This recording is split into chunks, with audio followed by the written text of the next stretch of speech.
Sam Seder. The destiny of America is always safer in the hands of the people than in the conference rooms of any elite. Sam Seder. They are unanimous in their hate for me, and I welcome their hatred. We must guard against the acquisition of unwarranted influence, whether sought or unsought, by the military-industrial complex. The Majority Report with Sam Seder. Ever get the feeling you've been cheated?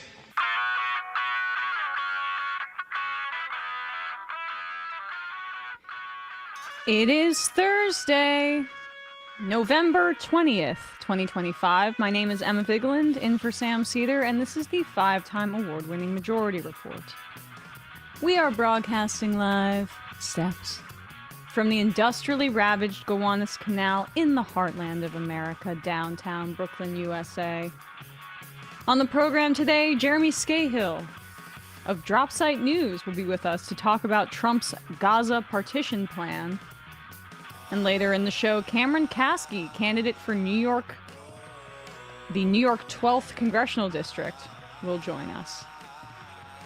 Also on the program, Trump signs the Epstein bill after trying to kill it for months, meaning the DOJ has 30 days to release these documents, and Bondi needs to find a way to help Trump with his cover-up without risking future prosecution. In the latest Fox News poll, Trump's approval rating craters to its lowest since October 2017, and his numbers on the economy are at their lowest ever. The delayed September jobs report was finally released, showing growth in initial numbers, but remember all those downward revisions in the previous months? This comes as the BLS refuses to release the October jobs report, which means it's probably awesome, right? Israel keeps violating the ceasefire, killing at least 28 Palestinians overnight, coincidentally after the UN sanctions Trump's private partition plan. And new reporting shows Mike Huckabee met with Jonathan Pollard at the Israeli embassy in July, who, if you don't know, is an American who spent decades in prison for spying on behalf of Israel. There are those guys, turns out. Apparently, basically like a storage unit worth of files. A bathroom worth of files? We found common cause. 25 people were killed in a Russian strike on an apartment building in western Ukraine as Trump tries to impose his peace plan with discontent from both sides. A federal judge sides with Meta in an antitrust suit started under Lina Khan, saying that its acquisitions of Instagram and WhatsApp were legally permissible. Insane. Or it was basically like, I forget, I need to read the full opinion, but it was like, it's already it happened too long ago. What are you going to basically. do about it? Yeah. Facts on the ground. Mayor-elect Mamdani will meet with Trump at the White House tomorrow. That'll be interesting. And lastly, the House Ethics Committee has launched an investigation into Republican Corey Mills, who's accused of domestic violence, among other things. All this and more on today's Majority Report, or should I say, a Majority Report. Hello, everybody. It is Thursday. Hello, Matt. Hello, Brian. Hello, friends out there. We've got a great show for you today. Looking forward to talking to Jeremy in just a second, so let's just get started now here on, the economy is the major driver right now of Donald Trump's approval rating being so dismal, and we'll show you that Fox News poll in a bit, but as I headlined, we got the news that the government's October jobs report won't be published due to the government shutdown, and the September numbers that they just released were stronger than expected because weakness was expected. But, there will likely be downward revisions as there were for the numbers over the summer. The economy's just not doing well right now. And it's not good politics to constantly be denying it. I mean, we saw a less extreme version of this in the 2024 race where the Harris campaign did not do enough, I would say, to distance itself from the Biden administration's policies on this because they were toxic, because cost of living was a major, major problem for people. But the way Trump is doing this, getting agitated because there's the word affordability shows up on his teleprompter and then riffing about it in a joke as a billionaire rich guy building his Gilded Age style ballroom. Yeah, I'm not sure the politics of this are great. Great job. We're also making incredible strides to make America affordable again. That's a new word that they're using. Affordability, they talk. They had the worst inflation in history. They had the highest prices in history. The country was going to hell. The only thing that we're going up in is our stock market, okay? The only price that we really have, I mean, we're bringing prices down, but they came up with a new word, affordability. And they look at we are all about affordability, and everyone assumes that that meant that, no, their prices were high. Wait, he got a nail on, I know he's stream of consciousness, but you got to have a nugget if you're going to work around that. This CBS compiled some of these stats here. We'll just go briefly through these 5 categories. Half of Americans say it's harder to afford groceries today than it was a year ago. You can see that they cite there that Axios and Harris poll, and you see the prices going up for all food on this chart. 3/4 of Americans, this is the next piece. No, this is the right one. Say housing has grown more unaffordable in their communities. There it is. Per YouGov. 3/4 of Americans say housing has grown more unaffordable in their communities in recent years. Which, by the way, also, he acts like he wasn't already president, and this stuff wasn't worsening between 2016 and 2021. Right. One word, Biden. And 2024 here, childcare. This is, but to the point of the greedflation and what the pandemic did and how already wealthy interests took advantage. In 2024, the average annual cost of care for one child around the U.S. topped $1,300, $13,000, up 30% from 2020. That's crazy. That's huge. Huge.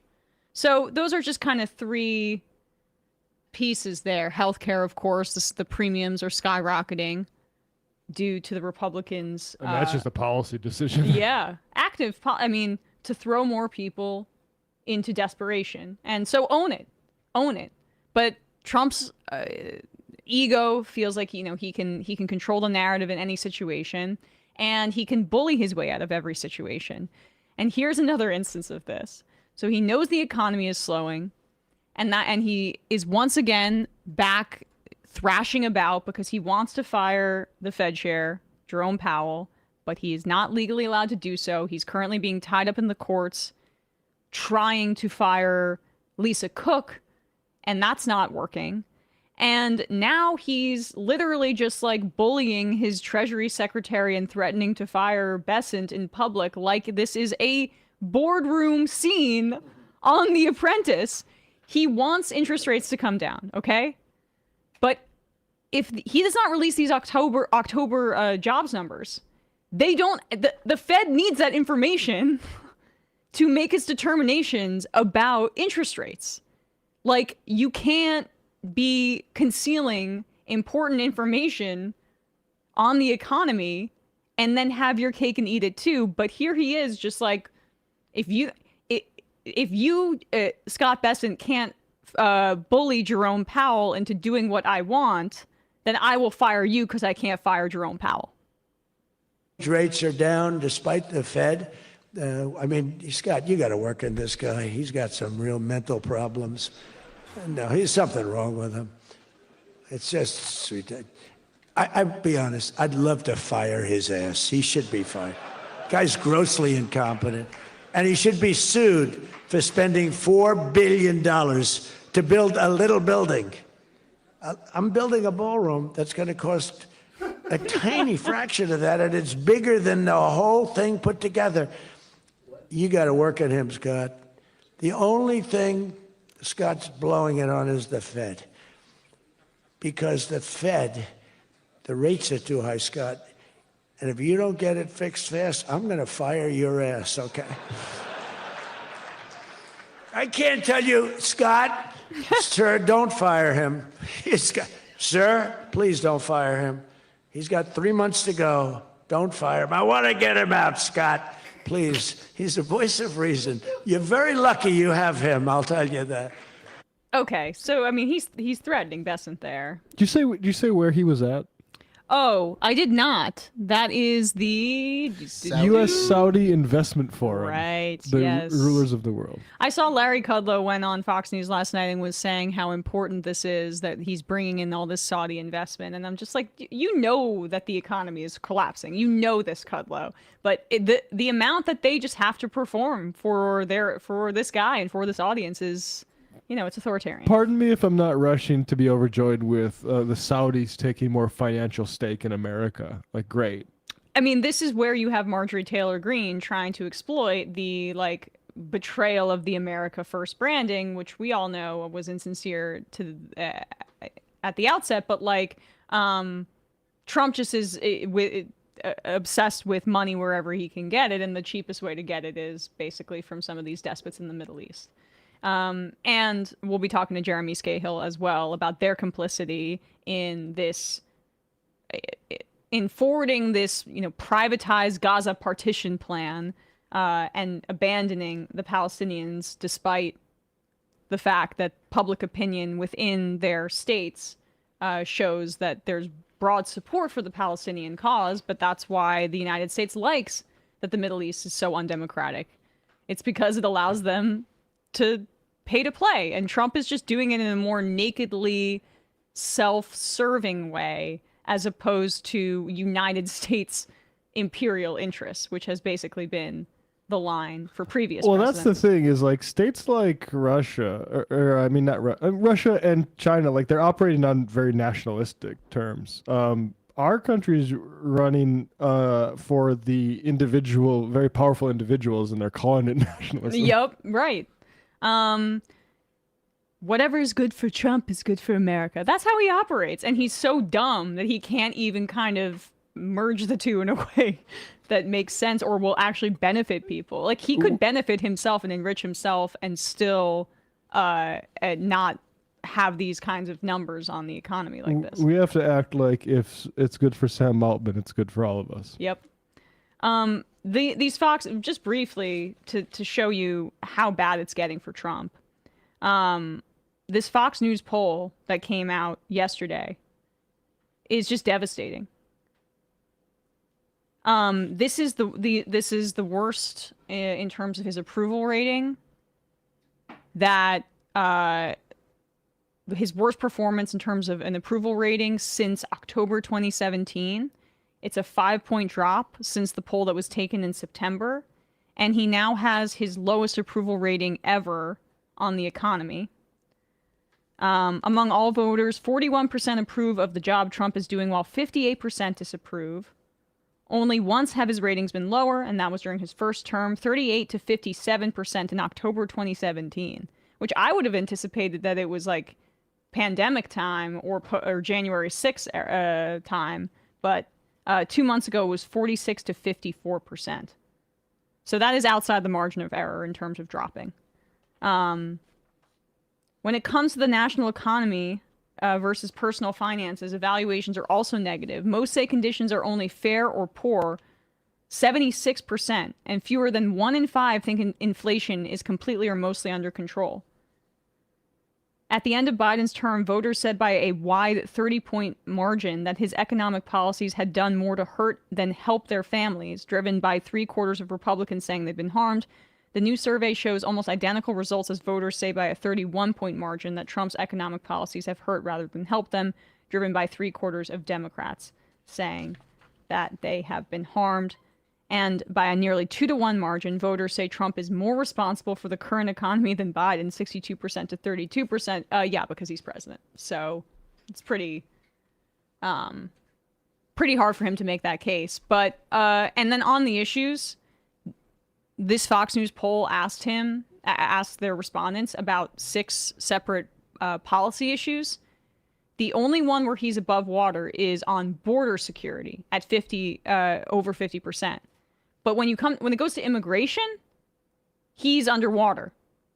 When you're looking at his disapproval on the economy, tariffs, and healthcare, he has above 60% disapproval on that as well. The bright spot that Republicans are trying to glean from this is that his numbers aren't as bad on foreign policy, but they're still below. His approval rating is below is worse than his disapproval on that, and it's basically being buoyed by some misleading reporting about the nature of the ceasefire in Gaza, as we're seeing overnight in this genocide.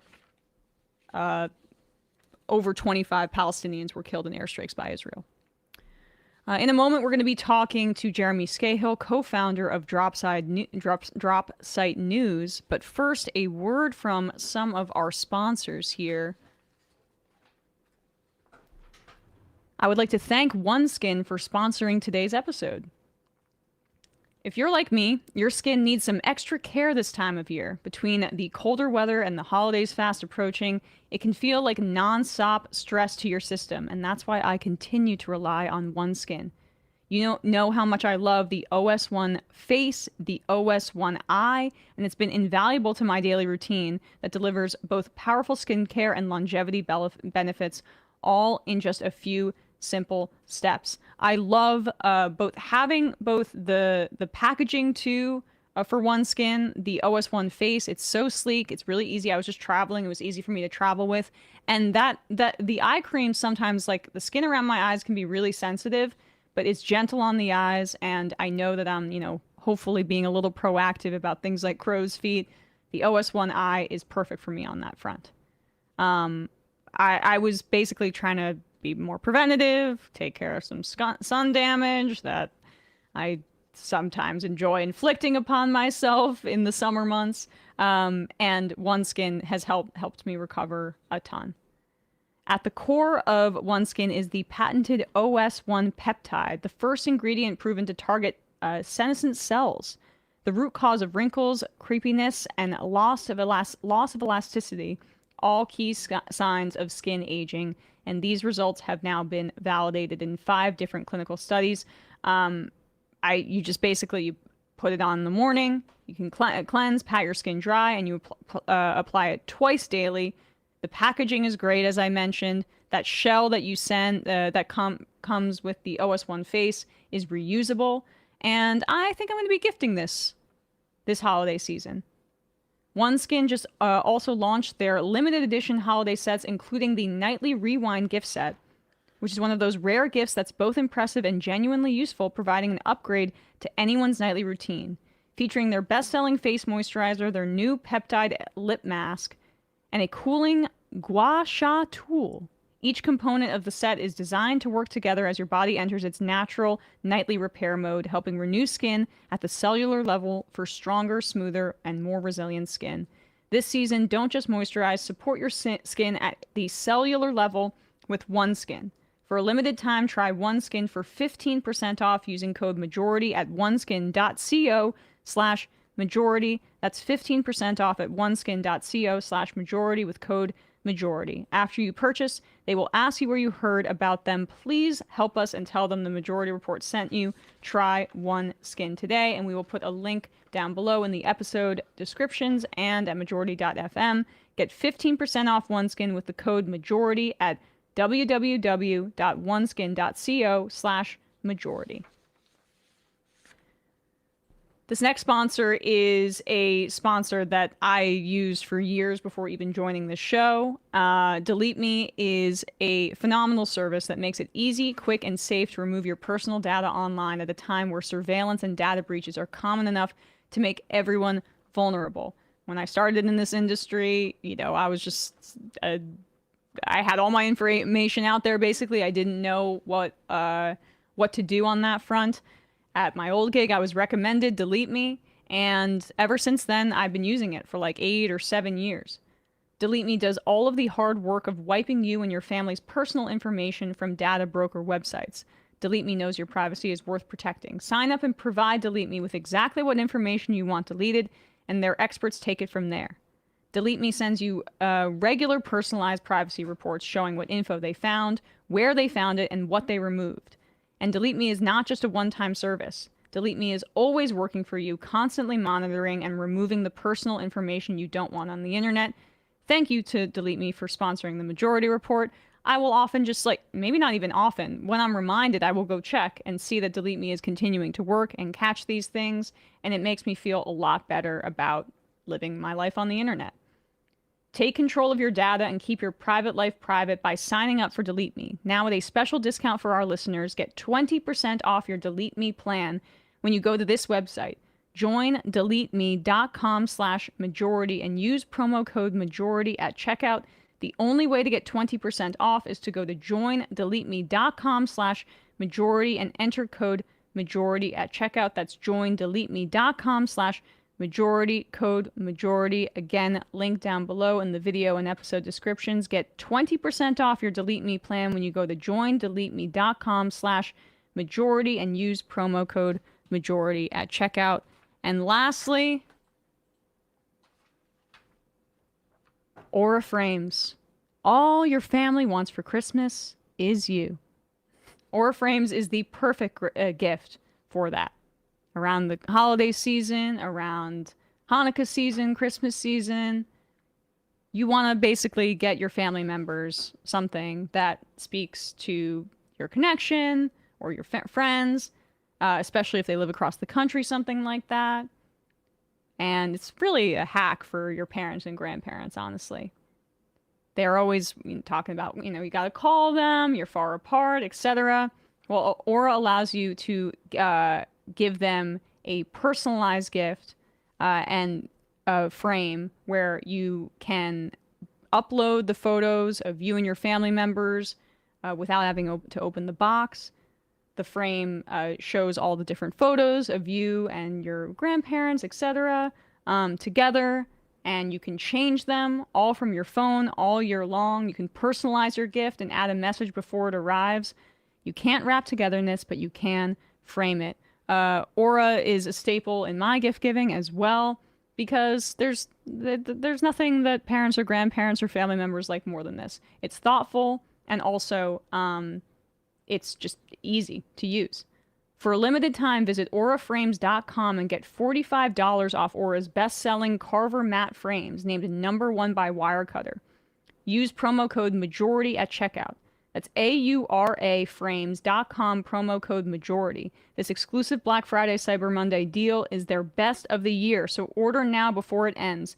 Support the show by mentioning us at checkout. Terms and conditions apply. We'll put a link down below in the video and YouTube descriptions. Again, visit auraframes.com and get $45 off Aura's best-selling Carver matte frames. Use promo code majority at checkout. Link down below. All right, quick break, and when we come back, we'll be joined by Jeremy Scahill.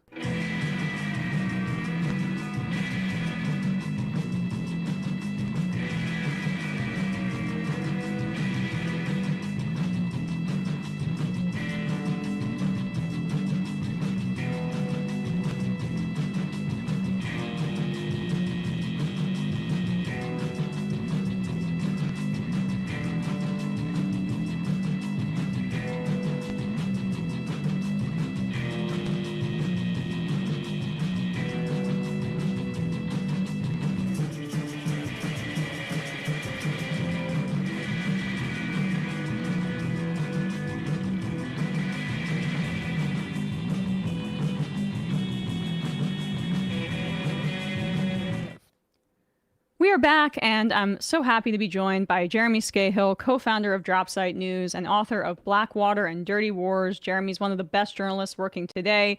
Thanks so much for coming on the show today. Great to be back. Of course. So let's just jump right into it, because I know we're limited with you on time. This so-called Gaza peace plan, the U.S. has already kind of helped implement this plan to split the Gaza Strip into two since the ceasefire, which Israel has, repeatedly broken. We headlined it today that dozens of Palestinians were killed overnight during this so-called ceasefire. But they drew this line.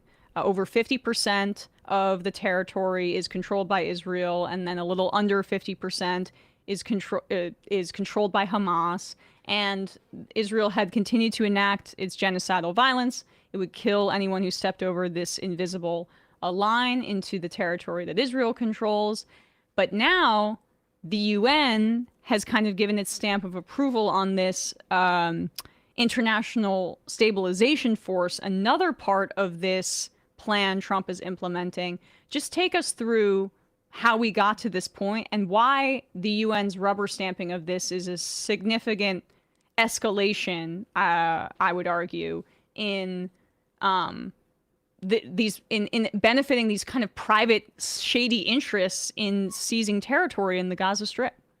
I mean, the only reason there's something that is being called a ceasefire right now in Gaza is because of a constellation of interests that involve, the Trump family business, Trump's relationship with monarchies in the Persian Gulf, primarily from the Gulf Arab countries. I think, it's symbolized by the fact that the two people that were the emissaries cutting this deal with Hamas and Israel on behalf of the Trump administration were Trump's son-in-law, Jared Kushner, whose firm, Affinity Partners, is bankrolled by Qatar, Saudi Arabia, the United Arab Emirates, Steve Witkoff, another real estate guy, whose son, by the way, right before his dad goes to quote unquote negotiate this deal, is running around trying to scare up new business for the family business, in advance of this. And the fact that, Trump really, I think he didn't fundamentally understand how the Nobel Peace Prize process worked. I think he was rushing, thinking that he was going to get in just under the wire to get the Nobel Peace Prize, but also the fact that Israel was losing the war. The only thing that Israel was succeeding at doing was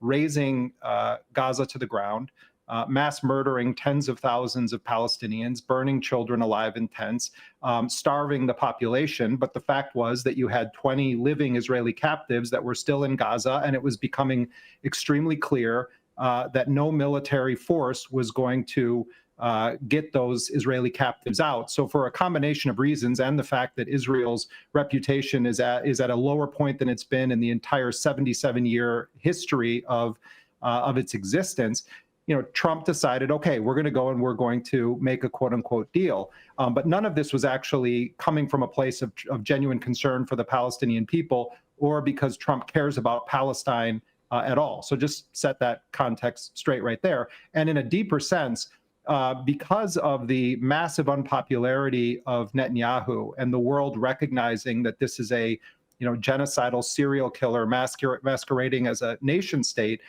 Trump in a way rescued Israel's war of annihilation agenda from itself, from Netanyahu.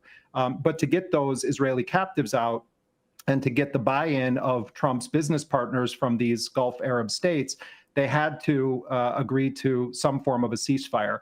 And what they were able to do was ensure that Israel was going to be in control of more than 50% of the Gaza Strip. And in fact, Israeli officials are saying openly that they're building infrastructure in that eastern part of Gaza and intend to stay there indefinitely. Now, who could have seen this coming? It just, I'm sorry, but like the idea that this wasn't an open ethnic cleansing plan is insane to me, but continue. Yeah. Right. And, remember, too, that on February 4th, when Netanyahu came to the White House to meet with Trump, he was the first foreign leader to engage in that kind of a visit in the White House in the Trump 2.0 administration. That's when Trump, next to Netanyahu, floated this idea of a Middle East Riviera in Gaza. And, Netanyahu seemed to be taken a little bit by surprise by it because Trump didn't say we're going to give it to Israel. He said it's going to be an American, real estate project. But what Netanyahu did is he seized on what he felt was the most important thing that Trump was saying, and that is there's going to be a Gaza Strip without Palestinians. And then Netanyahu started referring to that as implementing Trump's plan when he announced that he was going to invade Gaza City, the largest city in the Gaza Strip, and try to forcibly remove 1 million Palestinians from it. So all of these things that happened, there are some minor, let's say, technical differences or disagreements between Trump and Netanyahu. But what Trump has really done is set up a situation where they're trying to rebrand Israel's agenda of annihilation against the Palestinians as the greatest peace deal in millennia. Trump said it's one of the greatest moments in the history of civilization in thousands of years. And so what you saw then was the United Nations, and this was astonishing, Emma. I went and I looked carefully. I don't believe that there's ever been an instance in the history of the United Nations where it has done what it did with this resolution, and that is that they gave an international stamp of legitimacy, which, by the way, is a fabricated fake stamp, to not a UN deployed international force, but a force whose composition has not been made public yet. And by the way, Trump is having very, very difficult time getting any nation states to agree to send troops, but we can talk about that in a moment. But what the United Nations did is endorse the deployment of a military force with the aim of totally disarming the Palestinian people. It's not about Hamas. It's not about Islamic Jihad. It's about disarming the Palestinian people. What that means is that the United Nations Security Council has endorsed a stripping of the Palestinian people of their right to self-determination, which is enshrined in international law. And it says that Israel can participate with this international force in stripping the Palestinians, who they've been committing a genocide against for more than 2 years, of any ability to defend themselves from this genocidal maniac society that is pretending to be a civilized nation state. And it's not going to be the blue helmets. It's not going to be peacekeepers. This is so important for people to understand. Right. What the UN said is that Trump, as the chair of this horribly named Board of Peace, is the commander of these forces, and that until the end of 2027, it can operate under the banner of legitimacy of the UN without the UN having any command, any oversight, any control whatsoever. And I suspect that most Arab states, if not every Arab state, is going to refuse to send any troops. Many of them are on the record as saying that. Egypt just put out a statement today indicating they're not interested in sending troops. They're trying to get Azerbaijan, maybe Indonesia. Let's say they get a couple of nations to send it. They're not going to be able to stand up this force unless we use the M word, mercenaries. And so I think that what we're going to be looking at here is that they're going to scramble to try to find some actual countries with flags to deploy. Maybe they'll get some, but they're going to have to, if they're going to do this, they're going to have to overwhelmingly rely on mercenary companies. My colleague Sharif Abdel Qaddous just did a story for Dropsite last night showing that UG Solutions, the mercenary company that is affiliated with the Gaza Humanitarian Foundation, which was this fake aid scheme where hundreds upon hundreds of Palestinians were killed waiting in line to get aid. That company is now recruiting for potential new deployments to 12 to 15 sites, they say, inside of Gaza. But a spokesperson for the company actually told Sharif on the record that they may also be playing a role in this international stability force. So what we're witnessing here is a neo-colonialist plan where Trump is the viceroy extraordinaire. It's been endorsed by the United Nations, endorsed by Arab countries. Russia and China declined to veto it, even though the U.S. had systematically vetoed all ceasefire resolutions up to this point. And the Palestinians continue to be murdered in increasing numbers. The Israelis aren't respecting even the terms of the ceasefire that they signed. They returned Palestinian bodies with signs of torture, organ removal.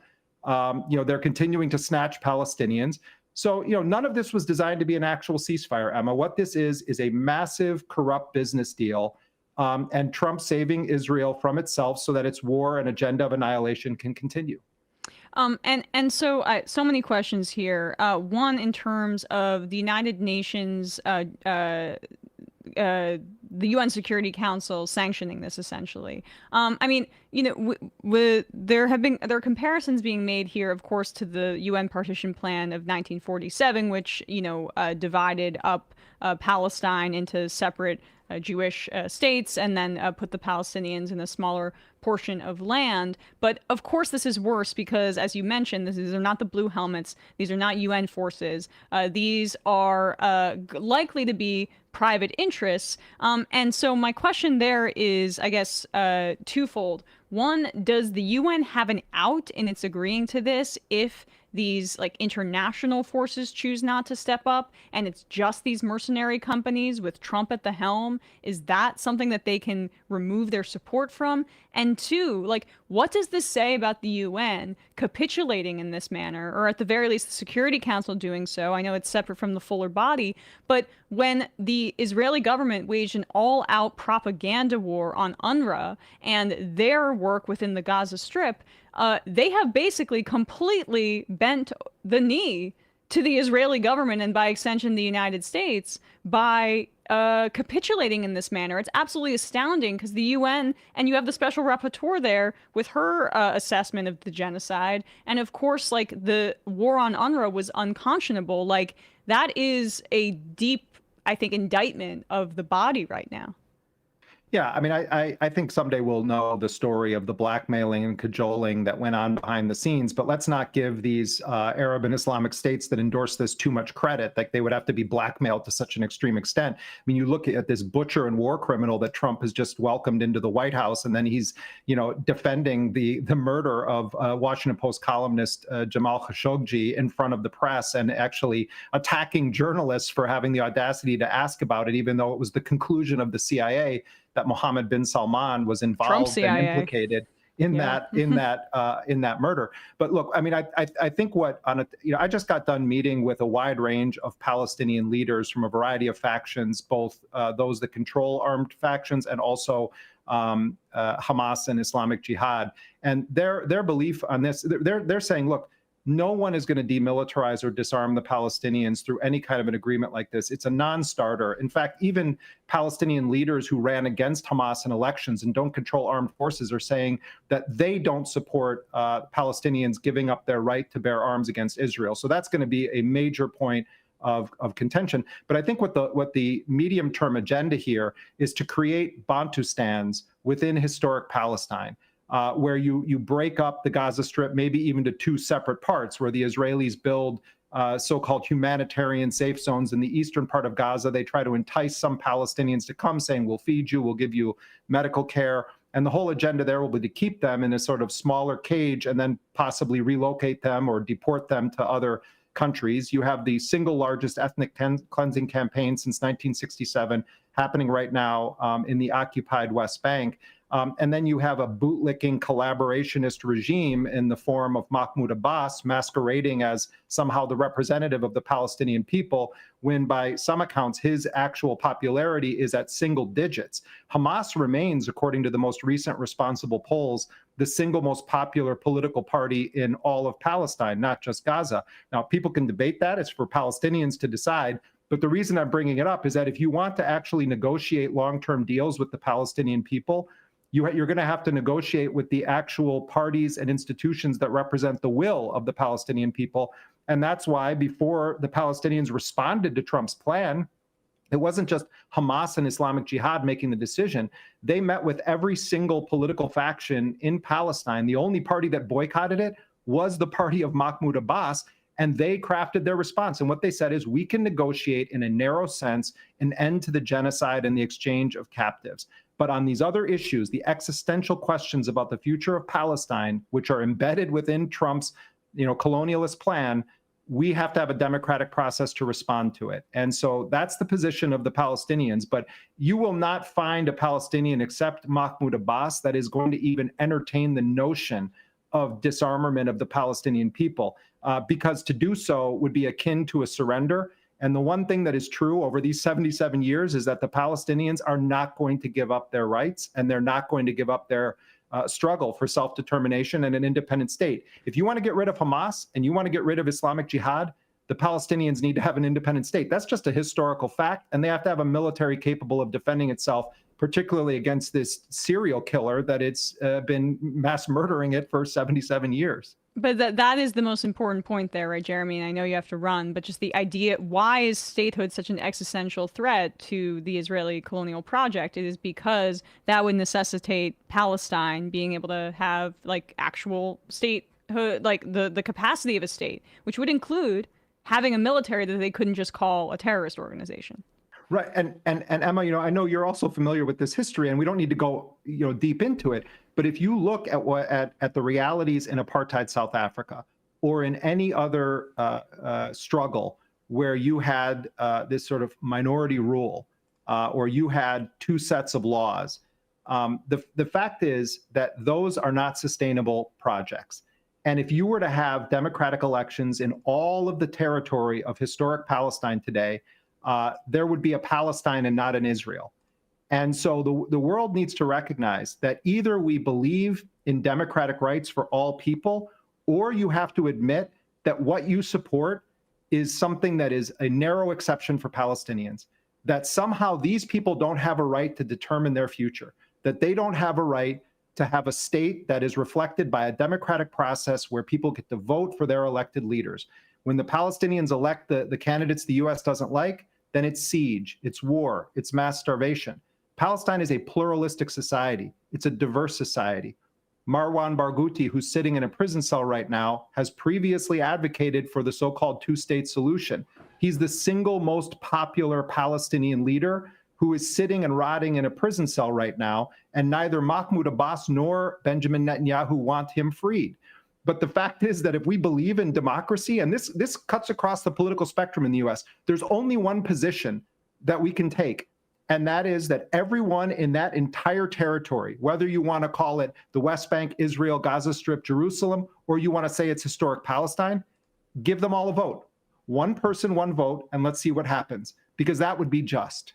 Well, Jeremy, you'll be happy to know that I made this argument on Pod Save America last week. I don't know if it was as well received as maybe our audience might receive it, but you know, one democratic state, exactly right. So what's the counter argument? I mean, I'll go watch that, but like, what's the counter argument that, oh no, actually a little bit of apartheid is okay if it means that Palestinians might actually get to choose their leaders? Like, there is no actual good argument for this. Nations don't have rights to exist. This is a totally. Why isn't there a German Democratic Republic anymore? Why are Soviet states no longer there? This is a fiction that we've been had foisted on us. It's a total fiction. Tell that to liberal Zionists. Produces demographic changes. Yeah, right. Well, we're banging our heads against the wall here, but thank you for your great work, Jeremy. Everybody, of course, please support Dropsite News and their essential reporting right now. And of course, check out Blackwater, Dirty Wars, and Jeremy Scahill's other books. Thanks so much for your time today. Really appreciate it. Thanks, Emma. Keep up the good work. You too. Quick break, and when we come back, we're going to be talking to Cameron Kasky, who is running in New York 12. Very crowded field, but perhaps we'll have some overlap in this conversation. Cameron's position on the genocide is a real standout here, and I'm looking forward to talking to him about it. We'll be right back after this.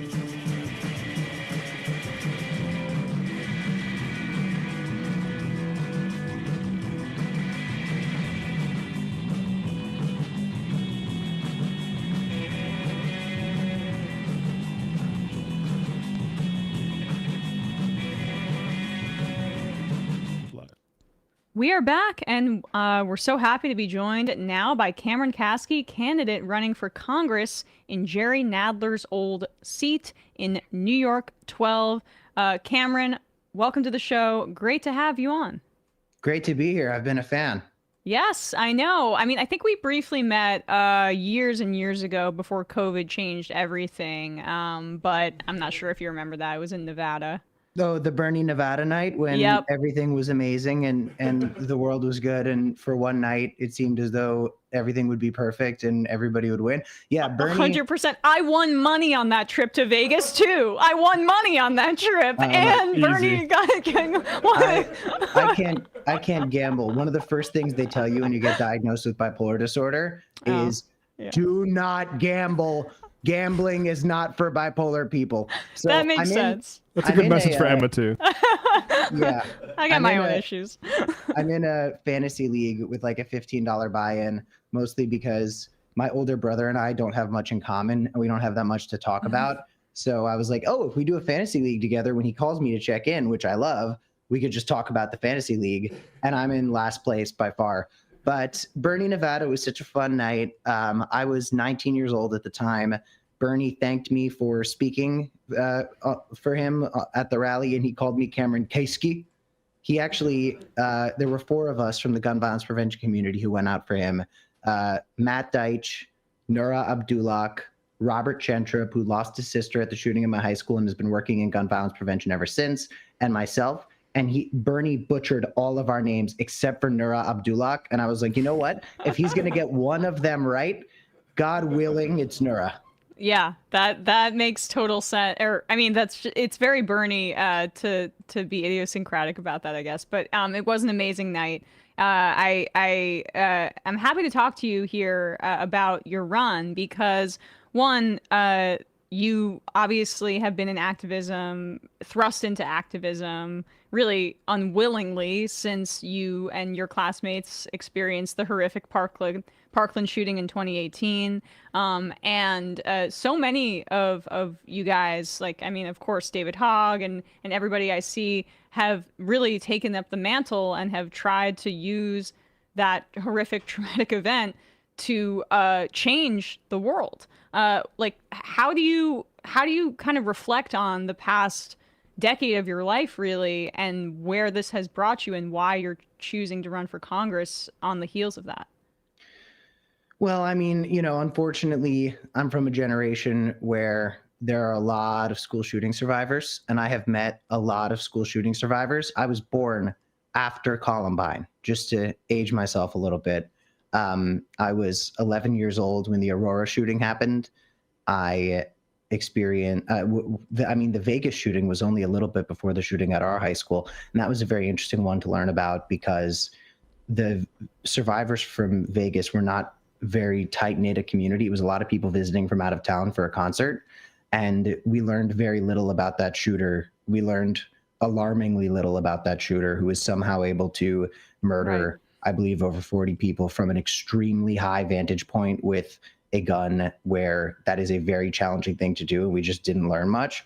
But I had a bit of a political upbringing just because my parents raised me watching Jon Stewart and stuff like that.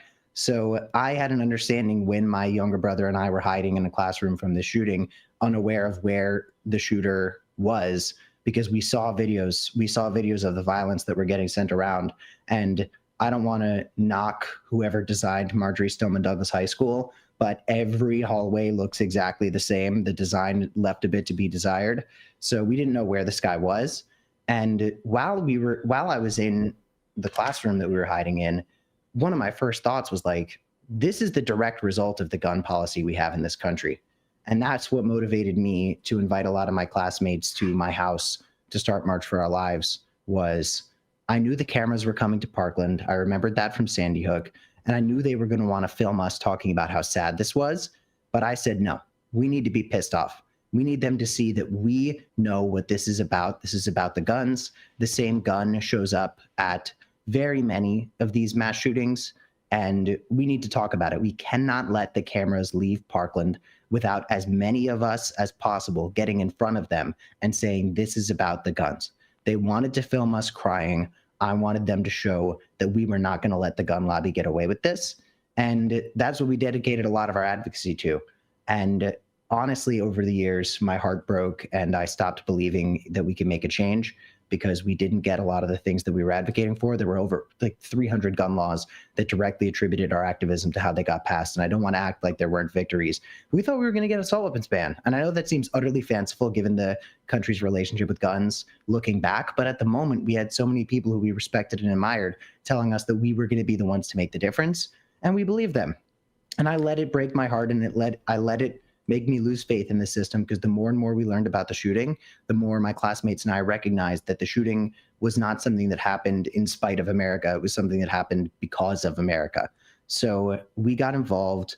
I gave up, and I gave up the fight. And then I spent some time touring communities around the country that had been affected by gun violence with Manuel Oliver, and his wife Patricia, and their son Joaquin got murdered at our high school, and they have an empty bedroom in their house and an empty seat at their dinner table because they lost their whole world. They lost their son. They lost more than I could ever imagine losing.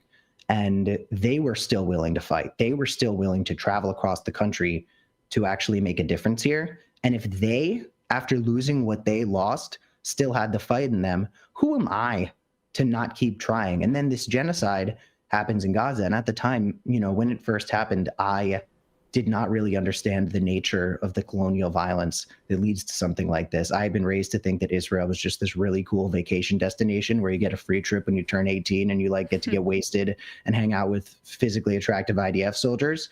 So it took me time to learn the nature of this reality. But when it happened, I was so surprised that more and more people from the gun violence prevention community weren't standing up against this, because my adult life began with me calling for an end to mass violence being committed using weapons manufactured in the United States of America. And we were watching this on a much bigger scale. And I was like, how is it acceptable when children and adults, innocent people, are being slaughtered at my high school? But how is it, how is it unacceptable when that's happening, but it's acceptable when the people being killed are brown and Muslim? So that energized me a lot. And that was a big motivator for why I got involved with this race. Was I knew it was going to be a race where a lot of the candidates, due to the demographics in this district, wanted to just kind of get away with being like, oh no, what happens in Gaza is terrible. It's terrible that this is happening. We need a two-state solution and everything. And I was like, no, I have a platform. I have tools in my box where I can actually make a difference here. So I'm going to use every tool at my disposal to draw attention to a lot of different issues that a lot of people might not go as hard on, but this was a very meaningful one to me. Yeah, and I want to get to your platform on that, because I mean it's one of the best kind of most unambiguous and truthful analyses of what the Israeli project is actually looking like that I've seen on a candidate's website. I mean, I can't really think of one. Like you talk about it. I guess maybe we'll circle back then. You speak about Greater Israel and what the reality is and what the Netanyahu Israeli government is trying to do there. Can you explain a little bit about your platform and why it's not just ceasefire now? You chose to put a more comprehensive plan together about how you would tackle this if you were to get into Congress. Well, we've had ceasefires, and look what those have done for us, right? The only way this is going to stop is if we stop financing it. And to the people in my district, the many people who are very pro-Israel, I say to them, there's nothing better for the state of Israel's survival as a state than us immediately putting our foot down and saying, you cannot commit this colonial violence anymore, because the state of Israel, after October 7th, had an amount of international goodwill that was like America after 9/11. The whole world stuck their neck out for the state of Israel.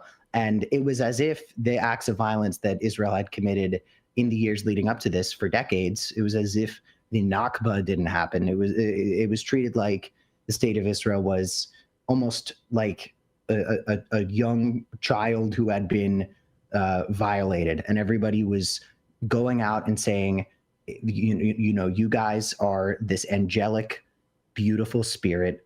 And in the years since, they have called people who had been their allies for decades Hamas sympathizers, because France, Australia, Canada, they said that they would recognize a Palestinian state, which, by the way, has been the moderate position on this for decades. They have allies who are signaling something that is not necessarily as radical as Netanyahu and his entire government's agenda, and they're calling them terror sympathizers. And I'm like, hey, Israel, this is not helping you. This is actually putting you at risk even further. Every single bomb you drop, every single sniper bullet that you send into the skull and chest of a young child waiting in line for water, and that's not an anti-Semitic conspiracy theory. This is something that's been reported on by the UN. Like, all of this is radicalizing more people, and the next 100+ years of violent Jew hate is going to be directly attributed to the actions that the state of Israel has taken, the genocidal actions since October 7th. As for Greater Israel, when I first heard about it, it sounded like an anti-Semitic conspiracy theory. At this point, I'd already taken a very pro-Palestine stance, but I heard some people talking about Greater Israel, and I was like, yeah, this is something that the neo-Nazis online would talk about. But then it's like, no, it's something that Netanyahu says he has a spiritual connection to, and it's something that is in the charter from 1977 of Netanyahu's Likud party. There's this thing I've noticed about the state of Israel where there are a lot of things said about their agenda that sound like anti-Semitic conspiracy theories, but then you look and it's like, no, this is a direct quote from one of their parliamentarians. Like, I get called an anti-Semite for directly quoting the Israeli government. And I'm like, hey, respectfully, I'm quoting people. I'm not making shit up. I am just saying what the state of Israel's government, what elected leaders there are saying. So look, this is a district where a lot of people in the political consulting class will tell me it's political suicide to assume the positions that I assume. But as we saw in Zoran's victory, I know people who are Zionist Jews who went and voted for him, not because they agreed with him on Israel, but because they connected with the fact that this is somebody who is speaking on principle and on their own moral convictions. And I do believe voters respond to individuals who mean what they say and say what they mean. And I do not believe you can manufacture authenticity. I confess, I do need to manufacture a sense of seriousness, given that I'm a 25-year-old who makes podcasts with woke neocons at the Bulwark. But so I do need to show people that I can be a serious adult, and that is a gap I need to close, and that is something I'm very dedicated to. But I am an authentic person. I speak from my heart, and I'm happy to assume positions and communicate these positions that are not necessarily politically expedient. When I talk about abolishing private prisons, that's not something that voters in New York's 12th Congressional District, one of the richest districts in the country, are thinking about. That's not something that is going to gain me political points. But what I do believe is that if I talk about the things that are emotionally important to me and morally compel me as a human being, that will connect with people. Right. I mean, talk a little bit more about some of your other positions. I mean, you're a Medicare for All guy, for example. That's really exciting. Tell us about that. Okay, my hot take, if I can be real with everybody, is that that's the moderate position at this point. Like, with what RFK Jr. and Donald Trump are doing to our public health system, our ability to tackle public health crises, we are going to see generations of harm done to the safety of Americans. And right now there is a jobs crisis that is making it so my generation that is graduating with student debt is not going to have entry-level jobs that put them on a path to get any decent benefits. So when they turn, 26 years old and get off their parents' insurance plan, God forbid there's an accident or they come down with some sort of terrible illness, their financial future can be ruined. Right now, people are in harm's way because of the Trump administration, because of the fact that their healthcare, the healthcare that they do have, the premiums are skyrocketing, and we can afford it. That's one of the first things you see on my website, which I encourage people to go to. And please donate to me because my opponents are loaded, by the way, and also look at my policy positions because I am, at least of the candidates that are getting a lot of media attention, the only one with a full list of comprehensive policies. I don't know let's get to that in a sec. Yeah. My opponents are not very forthcoming about their policy positions. But like, I encourage people to go read more about this and my position on this on my website. But like, we can afford it. That's what it says on my website. Kasky for Congress. We can afford it. I say this in my ad. I say this in my release. We can afford giving ballistic missiles to ICE, the secret police force. We can afford mass AI surveillance contracts for Palantir that are going to be used to target Americans who are using their First Amendment rights. And we can afford an endless check for a genocide overseas. But we can't afford Medicare, which, by the way, has been proven by reputable economists to save us money. I think that is insane. So Medicare for All is what I would consider my primary issue, just because it's the most common sense one. And there's issues that I'm going to be talking about a bit more because I believe that the vast majority, if not all of my opponents, are not going to be taking what I consider a principled stance on these positions. But Medicare for All, the pie in the sky dream that it was painted as for so long, it's like, no, this is the first thing we should be doing. And by the way, all Americans think this. It is the most popular policy position by any metric in the country, including with Republicans. Yeah, I mean, it's very common sense. You even see, I would say, some Democrats trying to say like, oh well, Medicare expansion now down to 50, and they've moved. It's like though. talking about reforming ICE and not Yeah. abolishing ICE. It's like Well, this is something that can't be reformed. You're also an abolish ICE guy, which I greatly appreciate as well. But I mean, you're the other candidates that are in this field. This is just insanely crowded, obviously, as you know. I mean, I think that you staking out these clear policy viewpoints is probably actually a benefit to you more than traditional pundits would probably say, given the fact that this district in New York is wealthier and went a little bit more towards Cuomo than other areas of New York, which maybe you can respond to as well. But you're running against a few different people, but notably it's this influencer Jack Schlossberg, who is JFK's grandson, and he has no policy positions on his site. My last check, seems like almost like a joke. I don't really understand what this is about, but in this kind of crowded field, with you being so policy heavy, what's your reaction to that? And do you see your policy platform as a bit of a benefit in that way?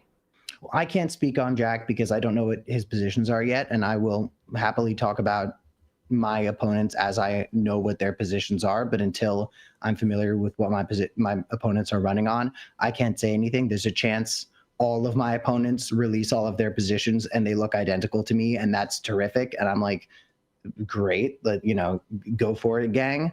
But until I know what my opponents believe in, I can't really speak to that because, if there's a situation where I do not see a path to victory in the future, I am not too egotistical a person to drop out and endorse the person who shares my values and has the best chance at winning. So that's a possibility, but I do think that I can win.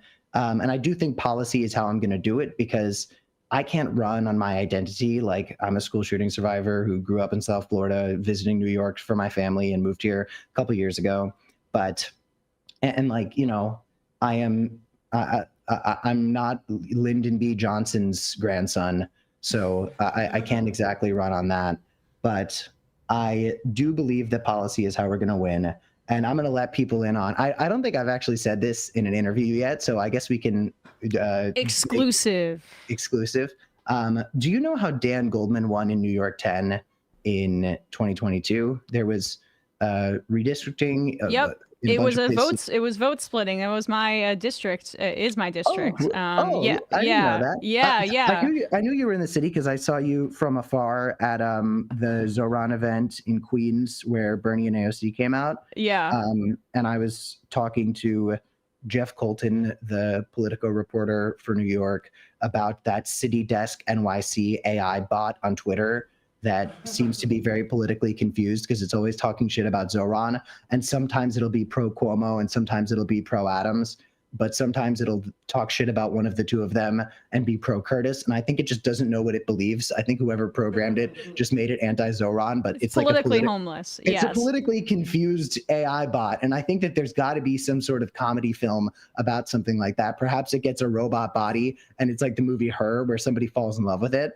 But yeah, that came a little too prescient. But yes, no, it was vote splitting, and it was it was right. On my campaign team, we call our strategy the reverse Goldman, and we're putting out a video about this soon.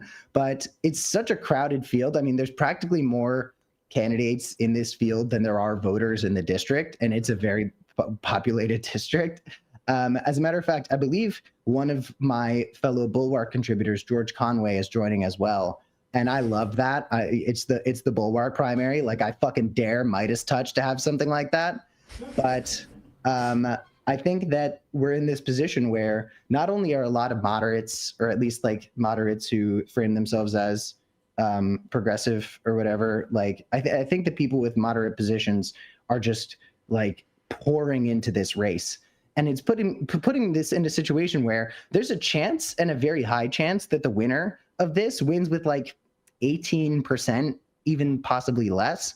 So that's why I'm putting out a video soon, inviting more people to join this race, because the more people who join this race and do not take my leftist, democratic socialist perspectives on these things, that just makes it easier for me to win, because if this were ranked choice, I would be completely screwed. Yeah. But it's not. And these people, and the thing that is most important to recognize is that I am not going to be smeared the way that Zoran was smeared. So I do find it hard to believe there will be a substantial amount of these moderates who are going to drop out towards the end to coalesce against me. I think that everybody is underestimating me, and I'm counting on them underestimating me so they can attack each other while I just kind of vibe out. But like, people keep joining the race and they have so much money. I really got to hand it to specifically who I believe to be the front runners, Michael Lasher, Alex Borez, who's very handsome, and Eric Botcher. They're loaded. Like, they all have over $500,000. I cannot say the same. I don't have that many rich people I can call up who would not immediately hang up when they ask my position on Israel. But these guys have so much money. And when you're in politics, you get surrounded by these yes men. And this is something you saw with Joe Biden's inner circle, where Joe Biden was just surrounded by people who were like, no, you're actually sharp as a knife, Joe. You shouldn't drop out, Joe. You know, whether or not you're being smeared in the media as somebody who is showing very clear signs of dementia, you're actually like still good. You're basically like the Gen Z candidate. People get surrounded by individuals who are constantly reinforcing them and telling them what they want to hear. And that is why I'm trying to fill my inner circle with fucking haters who are always talking shit to me. You know, I'll have people online who are saying positive things. I need people who are going to tell me what I don't want to hear. And I think that because my opponents have so much money in the bank, and because they are undoubtedly going to be surrounded by people who encourage them to stay in the race and tell them they could totally win, I can kind of coast in as I identify as a democratic socialist. I'm a dues-paying DSA member. I highly doubt I'll get the DSA endorsement because I don't see any incentive for DSA to get involved with this race. If I were DSA, I would not throw my hat in for this. And like, I have a friendly relationship with DSA. We're in good touch. We chat about it. I'm planning on working with a DSA assembly candidate who is running in this district and kind of teaming up and hopefully using my platform to support him. And that's great. But like, there are enough voters in this district on that alone, and enough young people who are excited about a young person, enough older people who are excited about the promise of a future for a party that kind of seems like it's limping to the finish line on its dying legs, and enough older Jewish grandmas who see me as like the type of nice Jewish boy with whom they would want to set up their granddaughter, that I could win. And I am kind of counting on it. And I'm also counting on my opponents to continue being like, no, the 25-year-old podcaster who not only didn't graduate college, he also didn't technically graduate high school either. Like, he doesn't stand a chance. Keep thinking that, everybody. And get ready for the fucking Bulwark primary, baby. I'm trying to convince Tim Miller to carpetbag and run as well. And we'll just have to see. All right. Well, most importantly, though, I don't want this to just be a softball. Will you denounce Hassan Piker? I've already aggressively denounced Hassan Piker. Oh, thank God. Hassan Piker, who has been very much an older brother figure in my life and has stuck his neck out for me and has always been there for me whenever I've needed anything. He's a rotten piece of shit, and I would never get behind somebody who is so morally despicable. And I will confess something, though. I do harbor resentment towards Hassan, and I've said this to him sitting directly next to him on his stream. I have had, I don't want to tell you how many, but multiple girlfriends who, while we were dating, were like thirsting on Hassan. And I was like, okay, like, I agree. He's a very attractive man. And, I get it. Hassan is very hot. But like, then why are you dating me? What about this scratches the itch of somebody who finds Hassan Piker hot? Hassan Piker is like the Giga Chad, like muscular, tall, like chiseled guy. And I'm totally fine with how I'm confident in my appearance. You know, I've got a smidge of body dysmorphia, but nothing that's particularly bad.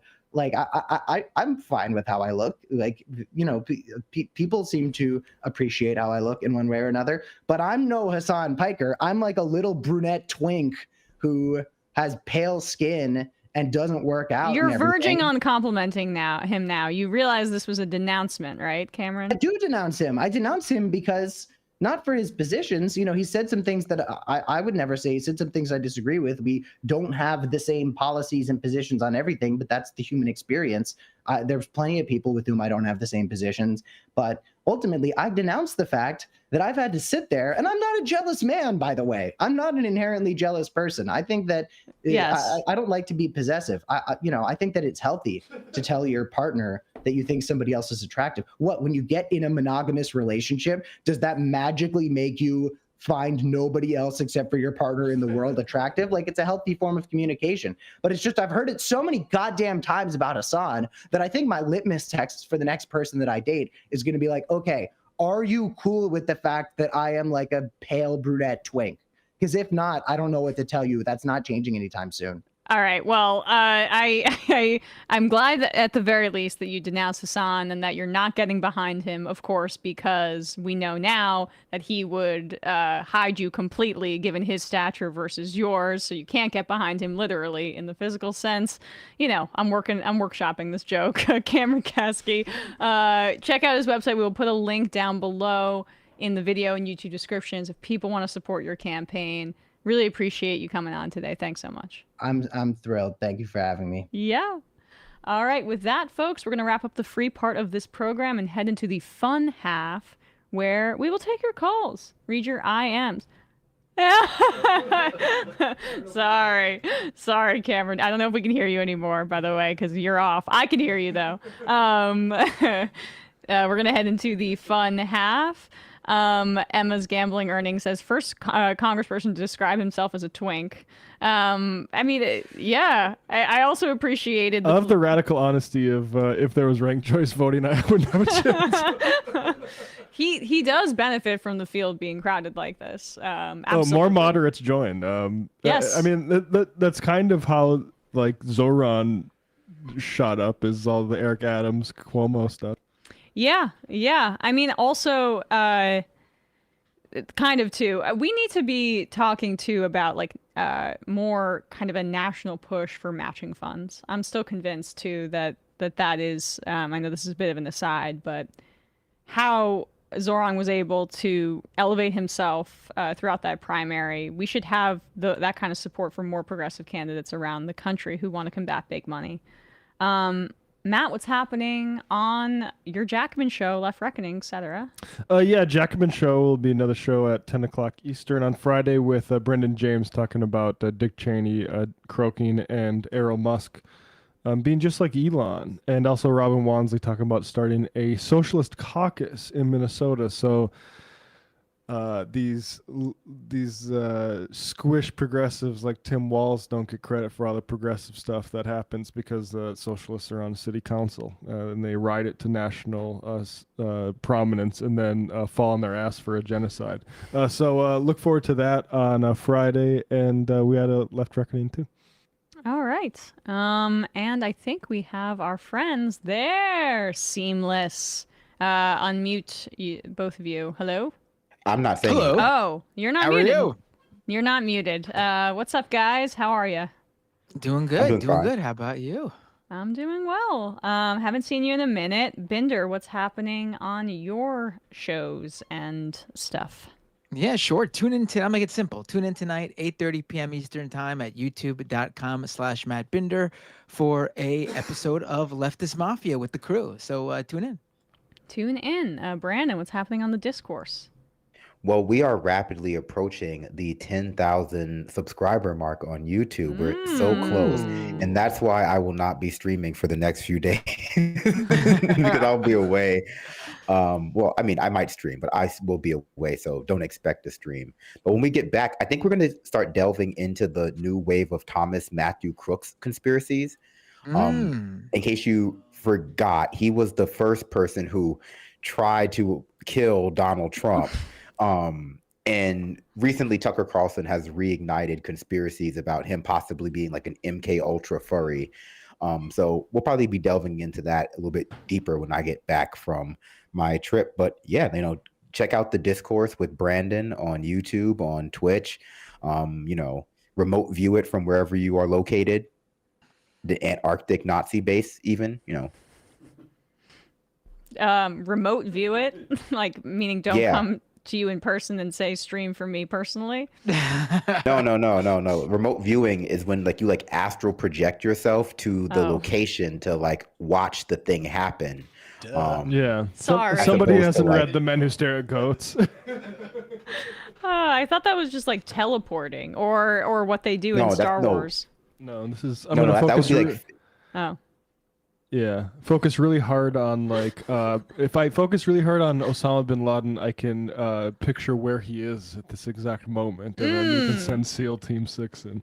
Men who stare clairvoyance stuff. Right, Yeah, right. exactly. Or you're also just manifesting. It's pretty much the military-industrial version of manifesting. Okay, well, it's like the ultimate level of reactionary thinking.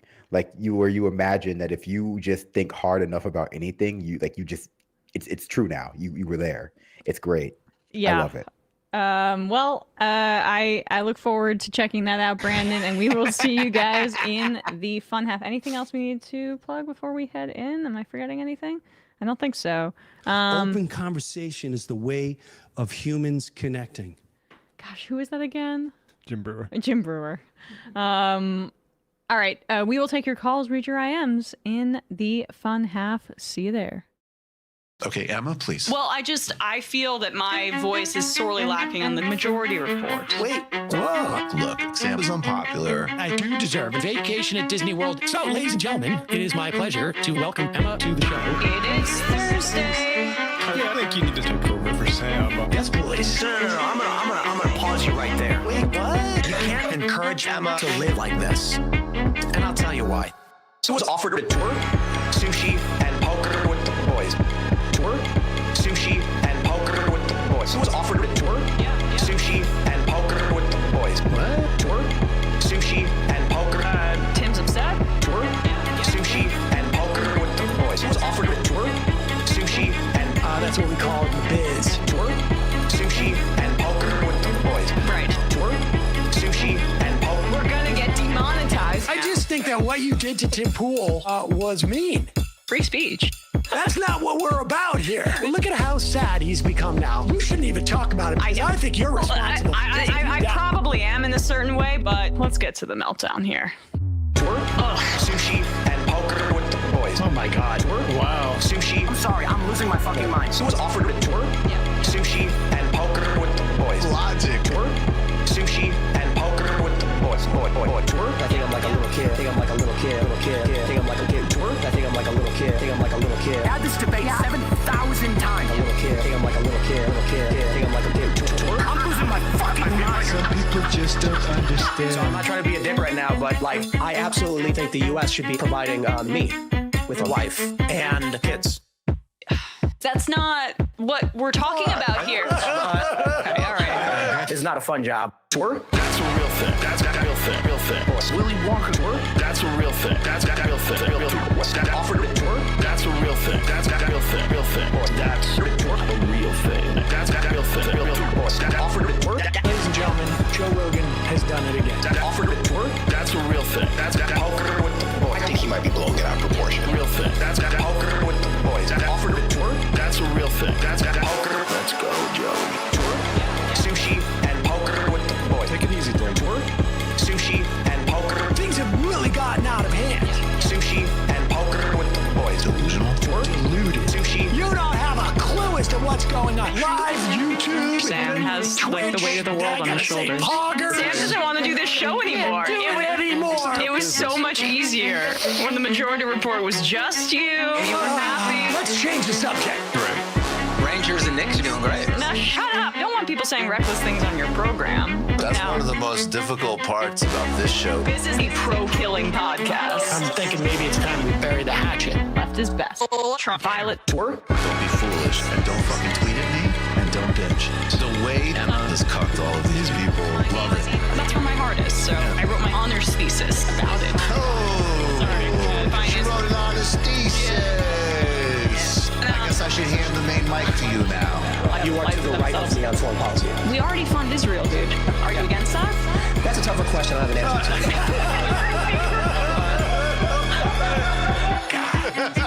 to. Incredible theme song. Hi, Bumbler. Emma Vigeland, absolutely one of my favorite people.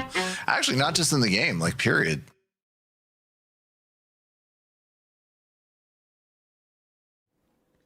We are back.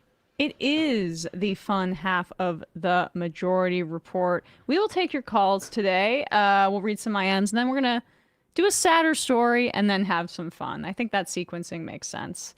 Santa's coal hole. A question for Binder. Is there a chance? You hope the crowd breaks out if Trump does in fact attend John Cena's final match in D.C.? Oh, I just hope it's absolutely brutal booing so loud that they can't continue the show, and it totally ruins John Cena's big retirement show. I don't know what they would. It happened to Hulk Hogan in Los Angeles, and John Cena's final night with the WWE happens in Washington, D.C., which could not be worse for Trump. I mean, can't think of a more liberal audience that would show up for that, other than maybe New York City. I mean, they booed him before when he was inducted into the Hall of Fame back in, I think, what was it, 2013 or 2014 at Madison Square Garden? That's before he even ran for president. He got booed like crazy. Shut up, piggy. Yeah. So I mean, the crowd would not embrace him. That's the thing. Like WWE, ever since they teamed up with UFC to create this TKO company, they're running one company that's total MAGA with the fans, but also MAGA with the people who work there, but also MAGA with the fans. But then there's this other company, WWE, where the guys who run it are MAGA, but the fans are definitely not. So they gotta figure out what to do there. I don't know, but if he shows up, they're ruining John Cena's retirement. I can't even get the bread and circuses under control. Well, he's hosting his own UFC fight on his birthday at the White House. So I think he knows where his audience is most likely to attend. And so like for his own personal birthday, they're going to have, they keep saying it's going to be at the White House, but I don't know what that could possibly mean other than in the new ballroom, which would kind of be awesome. No, it's out on the lawn. Yeah, out on the lawn. They've showed. Oh, okay, cool. Yeah, like I'm just hoping that Dana gets him to let him do a power slap card like the night before, like he's been doing in Saudi Arabia to drum up the port for it, because that would just be sick. Like slapping at the White House, like we would just be peak idiocracy. They could set up the table were right on the Oval Office desk. They could stand right on each side of the desk, right there in the Oval Office, smacking each other across the face. The Resolute desk, right? Monster Energy, monster knockout of the night, right? Right on the Resolute desk. Nicolas Cage could never imagine something like that. And blood splatter on the portraits. Yeah. And I get to slap Rosie O'Donnell, and she doesn't get to slap back. I was watching the Roseanne Barr podcast, and it occurred to me that I had gotten the two confused and maybe combined for the past 2 years. Because I had thought that Roseanne moved to Ireland to get away from Trump. But people were like, no, Roseanne is like the QAnon one. She's like she's a peak Trumper. And I was like, oh, Rosie O'Donnell, I totally forgot about her. No, Rosie is currently living in Ireland because she rightfully she's like a resistance lib. Yeah. Trump was good. She's better than that. She's very anti-genocide too. I mean, like a genuine one. Yeah. Genuine. Rosie, I'm a Rosie O'Donnell defender to this day, and I feel like it's like aging even better every day. Rosie's fleeing from justice. She is. She fought the good fight on The View against all those women that were coming at her, and she knew what was up. And she's going to return from exile and be president. That's why I was so embarrassed, because I was like redeeming Roseanne by associating the two. I mean, Roseanne was the one that they killed on her own show, but that's about it. Yeah. Rosie killed her O'Donnell off on her show. What's Rosie O'Donnell's? Rosie O'Donnell had a talk show. It was really hard, like, as a woman, and I would watch some of those episodes as a kid. Stand-up. It was during daytime. Oh, right. Okay. Yeah, and then she was on the also a bunch of movies too. But yeah, all right. Enough of this. Progressive Florida man. Do you guys know the Arizona GOP is using the Majority Report for some sort of YouTube series? Perhaps there's a lawsuit in your future. What do you mean they're using it? Are they like commenting on it? Oh, not because that would be their free speech. Use. But we don't have the resources to do that. Maybe. I mean, maybe. I mean, if the yes, we do. That's very vague. Yes, we do. Yeah, exactly. We need more information. That's but we don't know that. It would be very funny though if we went after someone for playing our clips and commenting on them right as we're about to cut to a clip. I mean, that would be pretty great. We will sue you. Now pull up this this Donald Trump clip. Also, my message for any state GOP is to root out the pedophiles in your party, and that's more of an urgent thing than stop using our material. Molotov Burrito. I'm a future chair of the Rosie O'Donnell presidential campaign. I'm not. Yeah. Martik says Rosie is a trans kid. That's why she moved there. Yes. Yeah. It made total sense. Oh, that's right. Yeah. Defense of Rosie. Roseanne Barr, she ran for the Green Party back in 2012. And true story, I tried to book her for this show back when I was producing here in 2012 when she was running for president. Well, you're not producing anymore. We're moving on. Let's go to clip number 1. I'm sorry. I had a funny story. Okay, it's all right. Okay, all right, cool. Well, we've spent enough time on this. Wanted to just get to this story because I considered opening with this, but we have, of course, like a lot to get to because Trump is crashing the economy and things like that. But we're seeing horror stories across the country with women and their experiences with the healthcare system as it relates to pregnancy, to birth. I mean, before watching this, we'll read a little bit from this ProPublica piece. This just wrecked me this morning. Ticking time bomb, ProPublica reported. A pregnant mother kept getting sicker. She died after she couldn't get an abortion in Texas. Tiara Walker had reached her limit. In the weeks since she'd learned she was pregnant, the 37-year-old dental assistant had been racked by unexplained seizures and mostly confined to a hospital cot. With soaring blood pressure and diabetes, she knew she was at risk of developing preeclampsia. Apologies, I don't know how to say it. A pregnancy complication. Sorry. Yeah? Preeclampsia, yeah. Preeclampsia, thanks. That could end her life. Her mind was made up on the morning of October 14th, 2024. For the sake of her 14-year-old son, JJ, she needed to ask her doctor for an abortion to protect her health. But the doctor, her family said, told her what many other medical providers would say in the weeks that followed. There was no emergency. Nothing was wrong with the pregnancy, only her health. Because if you remember, that's like what these red states have implemented is that because there was nothing wrong with the pregnancy, according to these doctors, only the mother, then there can't be intervention. Just after Christmas on her birthday, JJ found his mom draped over her bed, lifeless. An autopsy would later confirm what she had feared. Say it again, Brandon, I'm struggling to speak today. Preeclampsia. Preeclampsia killed her at 20 weeks pregnant. As Walker's blood pressure swung wildly and a blood clot threatened to kill her, she continued to press doctors at prenatal appointments and emergency room visits, asking if it was safe for her to continue the pregnancy. Although one doctor documented in her medical record that she was at, quote, high risk of clinical deterioration and or death, she was told over and over again that she didn't need to worry, her relatives say. More than 90 doctors were involved in Walker's case, but not one offered her the option to end her pregnancy, according to medical records. This is just one of the stories that we're seeing across the country about how these abortion bans are affecting people, and it's disproportionately, as all of this stuff does, affecting women of color and Black women in particular. We know that the maternal mortality rate for Black women in this country, and in terms of just outcomes in generally, are nearly 3 times worse, and infant death rates are like 2 times higher than their white counterparts. This has been a theme in this country for decades. And then you have this story out of Indiana.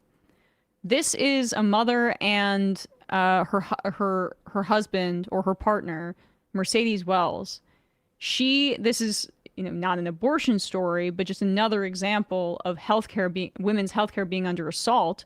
She was pregnant, she was in labor, and she spent multiple hours at this hospital in Indiana, and they ended up escorting her out despite her being in active labor, and she had to give birth in her car with her husband assisting, and thankfully she's okay. But she was in labor and was sent away without being seen by a doctor. Just watch this ABC News report about what she went through. This morning, a Chicago woman is demanding answers from a hospital she says discharged her while she was in labor. 38-year-old Mercedes Wells says she was having contractions 1 minute apart and knew the baby was coming, but a nurse sent her home. I was in excruciating pain. She seen me in pain and agony, and I guess she still perceived me to not be in labor. The family sharing this video of Wells being wheeled out of the hospital. She then gave birth 8 minutes later in her truck on the side of the highway, her husband delivering their baby himself. It's totally God's grace. I was scared. I didn't know what to do. I don't have any medical license or anything to deliver a baby. Wells says she spent 6 hours at the hospital but never saw a doctor. She blames racial discrimination. I was stripped of my dignity as a person because I was treated less than an animal. Can we agree that a woman in active labor should not be sent away without first being seen by a doctor? The CEO of Franciscan Health Crown Point Hospital responding, saying the video and the comments it has generated are deeply troubling, and we understand the concern this has raised. The video is just one part of the information we are reviewing as part of a thorough investigation into this alleged incident. The good news? The couple says their baby daughter, Alina, is healthy and doing well. The Wells say they're not seeking compensation. Instead, they want accountability and changes in hospital policy. Yeah. Yeah. So thankfully, she's okay. Thankfully. But I mean, this is one, you're seeing just the abject racism in the treatment of her. And then, of course, the woman, Tiara Walker, who died as a result of not getting the care that she needed in Texas. But this is also the result of a privatized healthcare system that will be, like, that's how basically racism will function is in these instances, is that the people who are most easily dismissed or the people who are traditionally discriminated against or not taken seriously by our healthcare system will be on the front lines of actions like this and will experience these, horrific, traumatic incidents. She could have died in that instance, all because they wouldn't take her seriously, and because, of course, many of these hospitals too are overrun because we have gutted public health in this country. As a Catholic, let me just highlight the name of that hospital, Franciscan Health. If you go to Franciscan Alliance's Wikipedia, you'll find out that the group joined with 8 states in filing a lawsuit against the federal government to vacate portions of Section 1557 of the Patient Protection and Affordable Care Act, which provides protections from discrimination on the basis of gender identity or reproductive choices. I was born in a Catholic hospital, and so I went to Catholic Mass every Sunday growing up. Catholics need to get the fuck out of healthcare. Or they need to be dictated to by the state, and if they are not willing to accept what the state determines providing health care to be, that includes abortions, then they need to get the fuck out of the business. Yeah. That is appalling. It's an absolute shame on everyone who, and you know what, all these sort of like anecdotal of like, oh yeah, these Catholic nuns, they did this great healthcare or whatever. This is the systemic shit it does. And so they need to be out of the business. The United States government should be in charge of these things, not fucking CEOs for Catholics. Yeah, and I mean, it's the profit incentive and the privatization of these things, putting that aside for a second, is in complete conflict with what medicine is supposed to be, which is to do no harm. Harm has been done. Harm continues to be done because we have hollowed out, as Matt said, the state capacity to do many of these things. And yeah, it'll result in people like this bearing the brunt. Any thoughts on this, guys? Yeah, I mean, this is exactly why the correct position for what should this country dictate as abortion law, what should be allowed and what shouldn't be allowed, needed to be as broad as possible, because you just cannot account for all the, even if you're the most pro-life person imaginable, you just cannot account for all the different medical conditions or things that could happen in a pregnancy that would require an abortion in order to save someone's life for and a fetus that would likely not live and become a baby at all. That's the reason why. Because I remember that was a big topic of conversation around like Roe v. Wade when it was first struck down. Like, oh, why weren't there more regulations? And so, well, this is exactly why. Because you need to keep it as broad as possible to account for all these unimaginable scenarios. Because you're not going to be able to write in all these exceptions. It's just not going to happen. Yeah. Right. Yeah, no, I mean, a lot of great points. The only thing I would add is like for all of the right wings crowing about critical race theory, which they bastardized the definition of to support like their, racist agenda. This is why we need anti-bias training in like core fields, because racism of this kind, like racism that minimizes the pain that Black women are, feeling, that women of color generally are feeling, that people of color are feeling, or like race or like misogyny that encourages like male doctors to minimize how women's symptoms are or to like not investigate them seriously.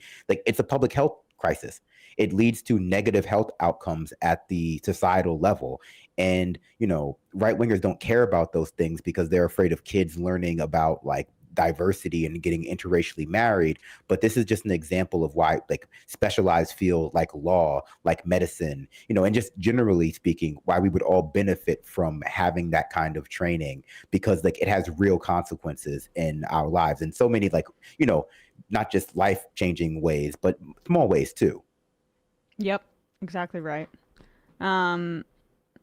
Glenn Beck 8, my dad said, my state senator just co-signed a letter to Trump with our loony Lieutenant Governor Micah Beckwith about mifepristone and the dangers of it. Truly dangerous shit. Yeah, worth organizing against this. Yep. And, I'll just say if Ireland can swing in a pro-abortion way, there's no reason America can't either. Just like, people talk about Mexico being a macho sort of misogynist place, and Claudia Sheinbaum has an 89%. Yeah, right. Although, honestly, in those two examples, the Catholics maybe are winning a little bit more than the evangelicals who, despite that not being like official doctrine for them, have a very malignant force in our society in many different ways. That abortion nurse says, I used to be a postpartum nurse at a Catholic hospital. I have seen firsthand nurses rolling their eyes at Black mothers and talking badly about them, showing no empathy at all. Yet we had to attend have these annual prayer meetings where they told us to manage our stress as understaffed nurses with prayer. Yeah, this is just not sustainable. It's something that people listening to this who have political goals in mind, we need to end this system and bring it into modernity. Yep. Narrative sanity. Catholic care is practically the only care in many states, and they form into hospital groups, and the group makes a profit while the hospital can claim to be religious and non-profit. Yeah, it's sick. It's the same thing going on in North Dakota.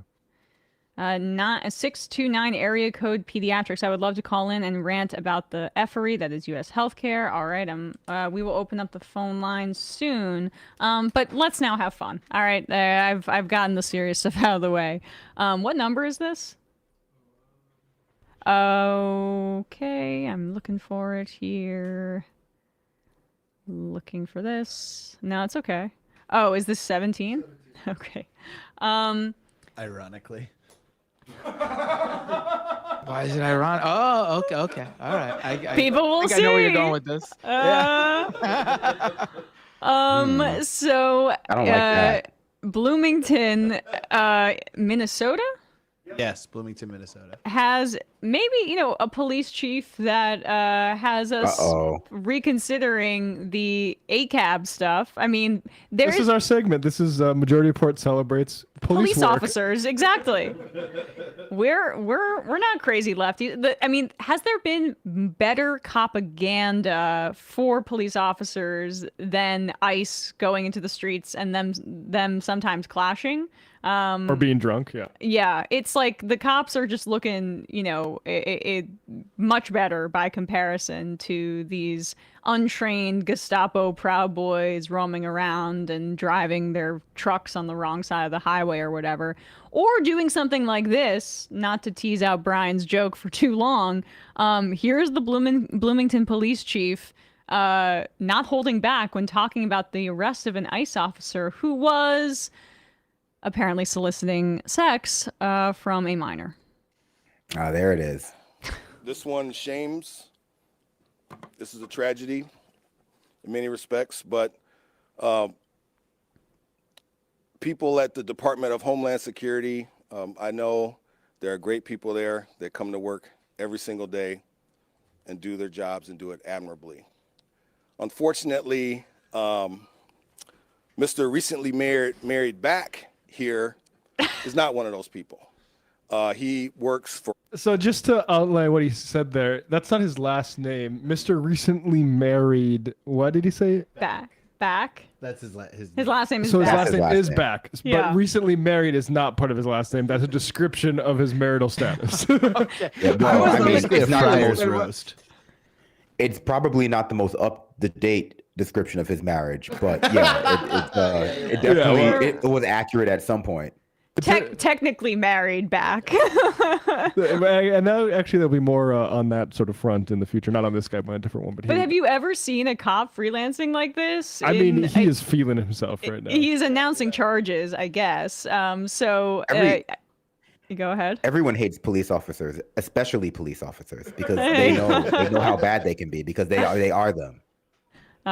Here we go. At the Department of Homeland Security, I know there are great people there that come to work every single day and do their jobs and do it admirably.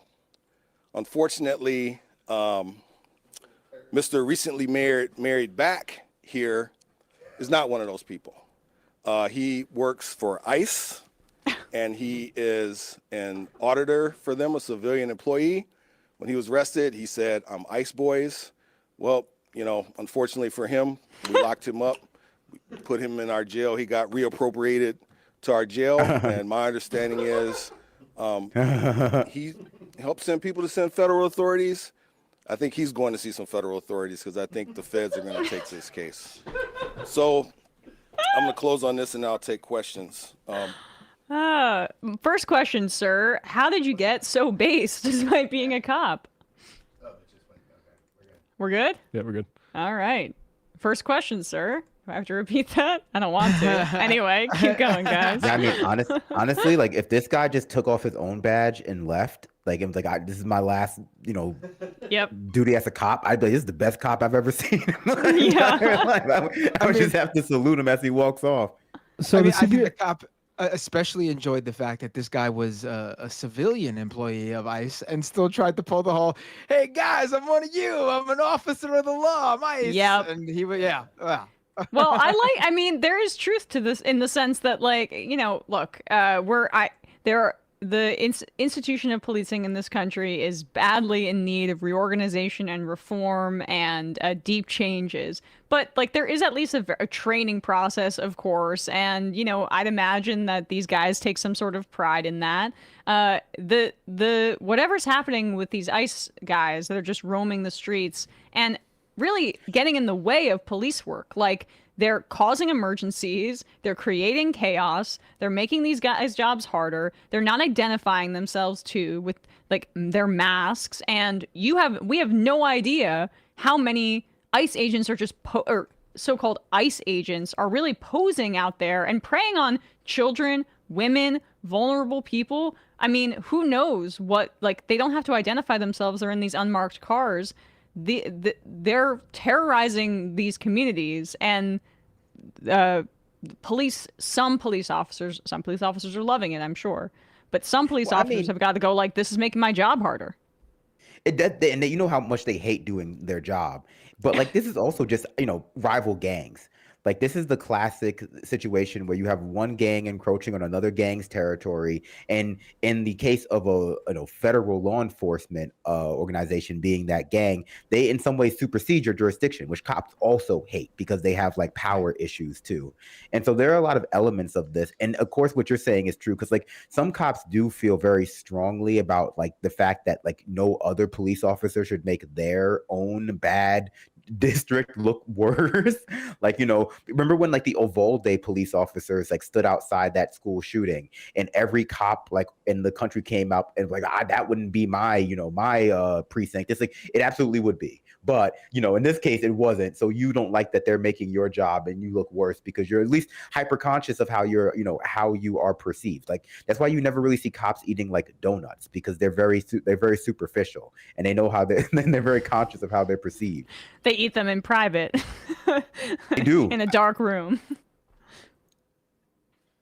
There is a history going on in Minnesota of GOP. I assume this ICE guy is a Republican. But in the story about this ICE officer, there's a line here at the end. Several months ago, police conducted a similar sting. Basically, cop posing as a 17-year-old online so someone can solicit sex. Yeah. That led to the arrest of ex-state Senator Justin Eichorn, who is currently facing federal solicitation charges. Now, Eichorn has said that he is being unfairly targeted. I will just note that his wife has divorced him, so she doesn't seem to think this is a political witch hunt. Well, that's not the only. I got my wife too. She's in on it. Little fun fact about Justin Eichorn: the reason that he thinks he's being unfairly targeted is because he's a big Trump guy. In fact, he was one of the sponsors of a bill in his state called the Trump Derangement Syndrome Bill, if I'm not mistaken. Oh, is that guy? And like, yeah, and that was like maybe a month or two before this happened, and so, you know, I didn't realize it was Trump that same derangement- guy. Trump- Wow. Yeah, Trump derangement's what they're calling, you know, now. Yeah. Well said. yeah, that bill was authored by Senators Lucero, Drzkowski, Wesenberg, and Justin Eichorn. Then also, even 2 years ago, way back in history, to find another case of a pedophile Republican, there's a guy named GOP operative Anton Lazaro. Now, Anton or Tony, he goes by, basically like had abused multiple teenage girls, had basically one who he was using to groom other girls at, I believe, St. Thomas in Minneapolis. And he also just so happened to be Tucker Carlson's source for the claim that Ilhan Omar committed visa fraud by marrying her brother. So that's the type of people we're dealing with when it comes to Republicans. Just a giant gang of pedophiles. Just one more story. There was also a local state senator Republican in South Carolina who was caught trading CSAM under the name like Joe Biden 696969. Like it was yeah. I can't remember exactly what the numerals were, but it was like a Joe Biden based like username. That's amazing. Make it fun, have fun again says, as Japanese pig says oink, a German pig says oink, an American pig says stop resisting. Omega, can't imagine how much worse it is for others, and I'm not even black, but my wife is Afro-Latina. That might have been a two-parter. Oh, yes. Hi, crew. With my firstborn close to 11 years ago, the staff was a bit callous in the moments, and neither of us had a clue on how to navigate things while we gave our full trust to them. After 36 hours in labor, my wife gave birth, but with tons of discomfort. And they didn't fully address that, only for our daughter to be born 1 year later, broken clavicle later.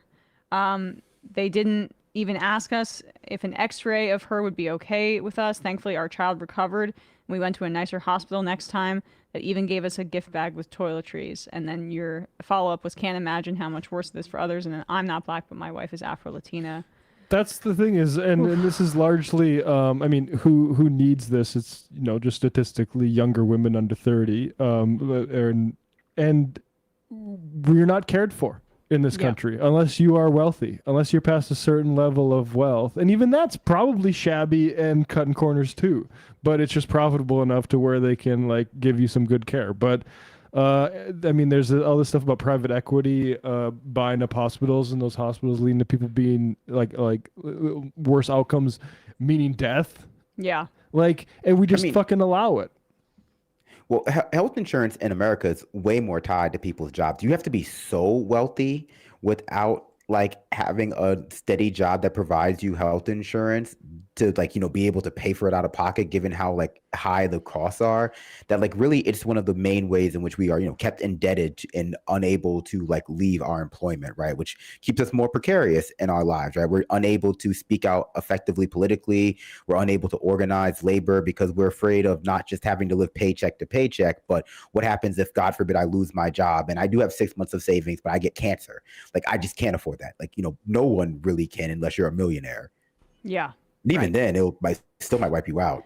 Richard Marxist says it was Joe Biden 42069, LOL. That was what it was called. I was close. You were so close. Kowalski from Nebraska. Howdy, Majority Report. I am happy to announce that after crossing 4,600 acres in 7 different Nebraska counties, the Kowalski harvest has come to a conclusion. Though we personally only farm 1,200 acres, in order to make extra income, we harvest for other farms. This is called custom work. In fact, this year, well over half of my income will be generated from custom work, whether that be dry spreading, spraying, harvesting, and trucking. This is how our farm is weathering the Trump tariff taxes that are being placed upon us in the real economy. This could help us in the midterms because this Republican recession is very unpopular. Well, congrats on the harvest coming to a conclusion. I'm sorry, Kowalski, that you have to work so much harder because of what Trump is doing to farmers, but hear. Sunset Lake PBD says, regarding the arrest in Bloomington, the operation was called Operation Creep after the Radiohead song. The chief actually played a snippet of Creep on his phone to burn the people they arrested. The Fox clip cuts out that portion on YouTube, though, likely for copyright or something. He did a whole set. Yeah, is this guy a theater kid or something? Yeah, holy theatrical. Bloomington. No, it's because like, predator catcher videos are very popular on YouTube. Like the catch a predator style videos, because obviously like, as a type of criminal, they are especially stigmatized. And so it's a lot easier to like, sell that content online than if you were doing, although people also don't like scammers. So there's a lot of like scam catching videos. So amongst the two worst types of criminals in people's minds, like phone scammers and our, yeah, to catch the predator types. We'll do the Pablo Torre thing now then, I think.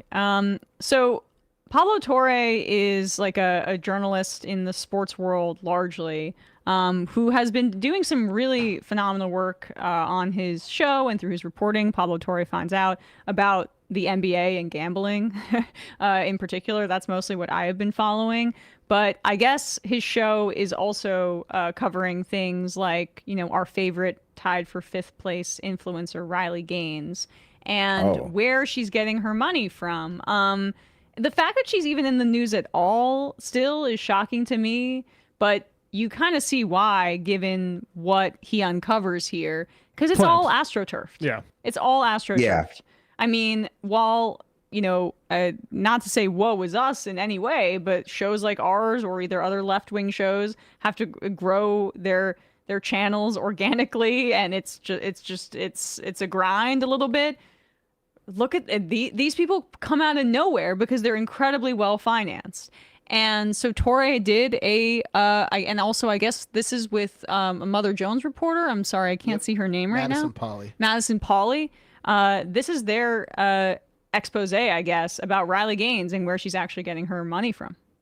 So Riley Gaines, like me, is in fact a podcaster, but she is also not just that. She is working for Fox News as a frequent contributor. Riley Gaines joins us now. Riley Gaines joins us right now with reaction. Riley Gaines, she's America's #1 feminist as far as I'm concerned. An ambassador at the Independent Women's Forum, Riley Gaines. Riley, good morning. Thanks for being here. Riley Gaines is with us. Riley, how are you? She's a political figure. She's a speaker on college campuses at Turning Point USA, formerly hired as a contributor. This ever-expanding resume.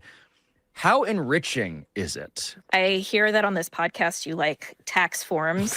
On page 45 of a filing from Harris County Republicans in Texas, this past June, $25,000. But that's not all, by the way, because Riley Gaines also got a job as a spokesperson at the Independent Women's Forum in 2022, which helped her get directly involved in politics. Riley Gaines has now testified or appeared with politicians in at least 21 states by our count so far. I feel frustrated. I feel betrayed. I feel heartbroken. I feel demoralized that we have to be here. And on top of that, there was the grand opening in 2023 now of the Riley Gaines Center, a center which was founded at something called the Leadership Institute, which turns out to be a conservative nonprofit that has been recruiting and training right-wing activists for like 50 years. The mission of the Riley Gaines Center was very specific. It was to recruit other student athletes who had been, quote, harmed by zealots of transgender ideology. Part of her job working for the Leadership Institute here is to go give out actual medals, Pablo, literal medals with the Leadership Institute logo on them to other girls and women who reject trans women in sports. Mini-me's of Riley Gaines, essentially. And according to their tax forms, Riley Gaines, director of the Riley Gaines Center, pocketed $126,523 within just 5 months of her center's founding, raising this larger question of who exactly was funding this center named after a 23-year-old. By going and pulling tax forms for other powerful conservative foundations, I was able to find one of these funders. And this one is the Dick and Betsy DeVos Family Foundation. Betsy DeVos, Donald Trump's first term education secretary, who was also part of a very well-connected family, which is also why I can very safely declare that the family that owns the Orlando Magic are also the DeVosses and also some of the many dollars behind the Riley Gaines Center. And so Riley you Gaines, can like see me, on their is text in form. fact a podcaster, but she is also Well, there you go. I mean, I guess it would make sense that the owners of the Orlando Magic would be comfortable funding a foundation with someone who ties for fifth place and doesn't really even advance to the finals. Or Yeah, I got some advice for the owners of the Orlando Magic. Worry about getting some three-point shooting on the court before you try to fight this fight against trans participation in sports. It's all those trans players on the other teams that are stopping them from getting to the finals. Yeah. I just think after decades of right-wingers calling like liberals snowflakes, it's so funny how many people's like careers are essentially just this on the right wing, which is being paid multiple six figures to fly around the country giving out participation trophies. Right. Remember that from the Obama era? The participation. Like, this is what they do like now. Yeah, this is the liberals want now. you all, no winners and losers, for you to have participation trophies. And these freaks are all obsessed with, like, getting it's a a little career now. medal. She's a professional victim, literally. Literally a professional. Right, Participating exactly. in bigotry. I mean, and for I being a love the fact spokesperson that makes her over 100K, just really quickly. That's clearly not her only job. I mean, that means that is just like basically, it's like being on the board of something. It's a vanity title where she maybe has to show up to 4 Zoom meetings a year. She's making money now. Like we were talking before the show, well, what's the shelf life on this? I mean, she'll make a couple mil right now. She'll become a property owner. Maybe she will become a small business owner or a real estate agent. And that will be her life at this point. But God, if my brain was still forming at that point and I was putting out this anti-trans garbage into the world, would I maybe think twice and like reflect on everybody thinking I'm a bigot and AOC calling you out publicly? I don't know. But I guess the money right now is that good. Invest wisely. It sounds great. It wasn't even a full year that was 6 figures. It was for like 5 months, they said. That's insane for what she does.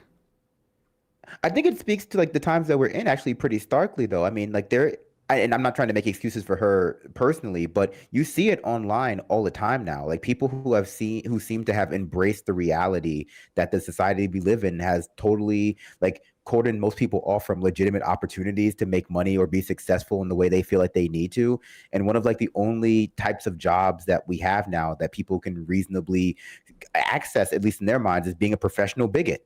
There are just tons and tons of people who are professional bigots now that model like that career path for impressionable young people who like, maybe have some bigoted ideas, but more than anything, they just want to be famous and like chase clout. and like they don't feel like there are any jobs now, and like it's leading to, I think, like just a real proliferation of types of people like this, or at least like attempts at people like this. Because when I see her, I also think of that like N-word girl, the one who like got like a little micro famous for a little bit for like making a trad wife video, but like casually dropping the N-word a bunch of time. And like she did an interview with like Owen Schroyer or some person right after that on Alex Jones's network, and she was just like, yeah, you know, it's better than going to work at the, you know, shoe factory or wherever she was working at. And now she is like a right-wing content creator in Australia. And it's like that's like, like the only jobs left anymore. There's a lot of think In pieces Trump's about America.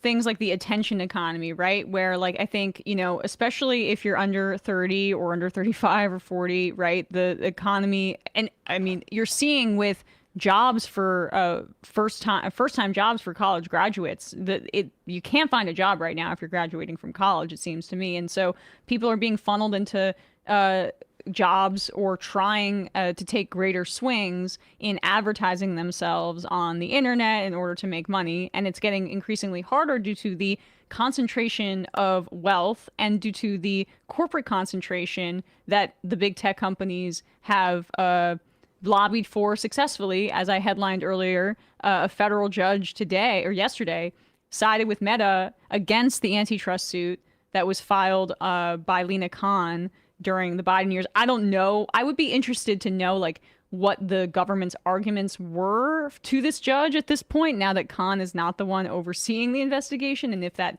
had an impact. I'd imagine that it did. But this was Judge Boasberg, who was like previously kind of a resistance hero. He said that Meta's acquisitions of Instagram and WhatsApp were basically legal and they've already happened already. So I mean, the ruling, I would say, means like that means antitrust enforcement in the moment makes it even more important, and not doing it retroactively. I'm sure Lena Khan would agree with that. But this is the result of that too. Like, it's also the corporate concentration of where people can, how people can get elevated on these platforms and what people need to do there. And so we're seeing concentration across sectors that are crowding people out. They're also trying to cut labor costs. That's the number one thing with this AI thing.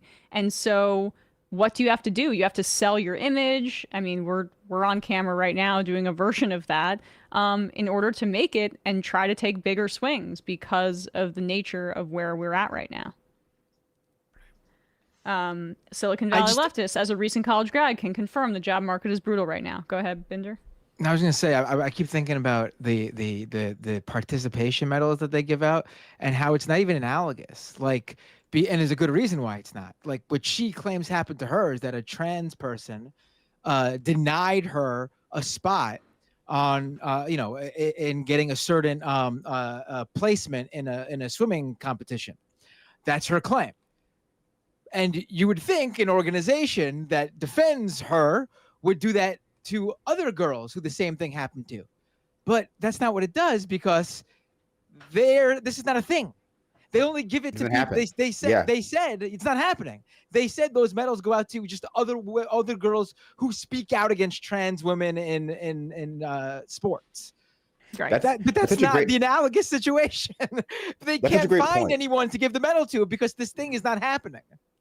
That's such a great point. And it's also exemplified by the fact that the only example they have is someone who came in 5th place. Like, not even someone who would have come in first if not for a trans swimmer. The only example is like not even on the podium, you know? And so like, yeah, like this is all they got. Like, this is the lady ballers phenomenon.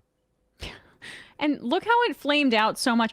Is there, are there going to be a million think pieces in papers right now about how the Virginia elections were a repudiation of anti-trans hatred?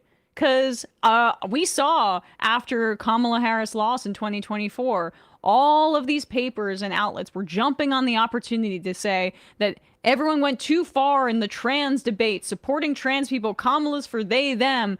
What does that mean for the trans rights movement? It must be politically toxic. Well, turns out, no, it was more about kitchen table issues and things like the genocide in Gaza, because in Virginia, the Republican candidate ran against Spanberger with aggressive anti-trans ads. That was one of the major thrusts of their campaign and their argument. And Spanberger, centrist, former CIA person, like won by double digits overwhelmingly. Look, now there's a lot of factors in that race, of course. That's a state that has, I think, the most federal workers in it. It's either that or Maryland, I would imagine. And many of these federal workers worked like in Washington, D.C. and were literally fired by Donald Trump. So they're going to be incredibly motivated to go out and vote against him. But you can definitively say that the anti-trans electoral strategy did not help Earl Sears. So there you go. I mean, where are the think pieces about that? About how this strategy didn't help the Republicans this time? I guess it's only interesting to the New York Times or to other outlets when they can talk about how the left has gone too far in some instance. We didn't go far enough. I mean, in my opinion. Trans everybody. Right. Exactly. That's the move, right? That's the We agenda. are at 100% trans. We want to make that survey that people wrongly thought like 90% of the country was trans. We want to make that reality. Wait, am I the last person that's not trans? Yeah. Yeah, I mean, that's you just not because at this trans? point, there's so much fear mongering about trans people because it's also just one of those bigotries that the pundit class has a lot of, like, you know, in spades, because it can also take that like thin veneer of like liberal feminist coding. And so like that's like catnip for the Gen Xers and above that are all like, you know, very prevalent in the hallowed halls of our pundit class and our legacy media outlets. Yeah. And I do think like, you know, we're seeing an all-out kind of war on this older generation of like boomers and some Gen X people who have been hoarding the wealth for so long and who have no concept of like public service or care about the world or the environment or anybody around them. Zoran Mamdani being younger, I think, is a part of the story too. But like in the rise of some of these younger lawmakers against them, it's such a contrast where you see Donald Trump building this like Gilded Age style ballroom and everybody that whole generation trying to encase their wealth and also keep people out or reject people's rights, where I think the tide is turning and the anger towards that is changing, especially as some of those older folks die off. It's a bit of an aside, but let's open up the phones. 646-257-3920 is the number. Sage Sunday, Oprah voice. Look under your seat. You get an HRT, and you get an HRT. Evil woke communist. Being a right-wing grifter seems so easy, too. You could probably make bank having a YouTube channel where you talk about how you used to be a leftist until trans people ruined it, or whatever they go on about, then sell protein pills, and you make for like 50 cents a bottle. Well, what you don't see because like of your, you know, interest is that there are thousands of right-wing accounts that do just that on Rumble or YouTube. They just don't all like, you know, make it. Like that's what people who are like trying to get into the industry don't understand. Like it's oversaturated. And so the people like might seem low effort who are at the top, but you know, for whatever reason, like well-connected usually, you know, they've made it there and you might not. So like it's a good way to burn your other opportunities. Fabulash, please invite Imara Jones to the show. She has a fantastic podcast called The Anti-Trans Hate Machine that deep dives into the DeVos Heritage Foundation connections. That sounds like a good idea. Lattice of Spins. Emma, I'm adopting a kitten today, and we named her Verna after Jenna Maroney's loving and dedicated mother, although my kitten would never dry a jet ski into a great big bunch of moss. She had great lines, Verna, in that show. R.I.P. to that actress whose name is escaping me right now. Congrats on the kitten. The Rage Half. Today's Trans Day of Remembrance, and the week Joyanne Reed said she would, quote, freak out if she saw a trans woman's penis in the locker room at her gym and would immediately alert the staff. She was reacting to a TERF having a viral public crash out at Gold's Gym in LA. Yes, I think those posts by Joy and Reed are regrettable. I want to bring her I think it was a little Russian bit... hackers that made those posts. It's unfortunate. She was also doing the body language stuff, right? If I'm not mistaken, or was that another MSNBC host? That might have been a Russian hacker too. Okay. I want to forget about that. Since Joy Reid got kind of fired by MSN or let go by MSNBC, and she was one of the more vocal Gaza genocide people, it's like we're coming back together, at least in my view. I'm choosing to selectively forget that, but I'm not actually. That is unfortunate. She should have to kind of respond to that. I understand that. But it seems like she's on the right side of a lot of things these days. Leftist Mafia fan, tune into Leftist Mafia tonight. Last week they took a 5-minute video calls, and remember Mike Figueredo is the mom of the group. All right. Yes. Hey, we did we threw out the StreamYard link into the chat last week just to see what would happen, and we had like dozens of people waiting in the green room that StreamYard has to come in and talk. It was interesting. We'll probably do it again, so definitely tune in. And I think there's gonna be a special guest tonight. I'm not 100% sure, but I don't know if he wants to share it. Is he gonna be there? I don't know if I'm 100% sure. I guess tonight I'll be the mom of Leftist Mafia. Leftist Mafia has 2 moms. Calling from a 629 area code. Who's this? Where are you calling from? 629. Hello. Hello. Hi, it's Garrett from Northern Virginia. Garrett from Northern Virginia. What's on your mind? Yeah. So I am the pediatrician that messaged in earlier. So as far as our healthcare system is concerned, it is not only jacked up for the patients, it's also jacked up for the doctors.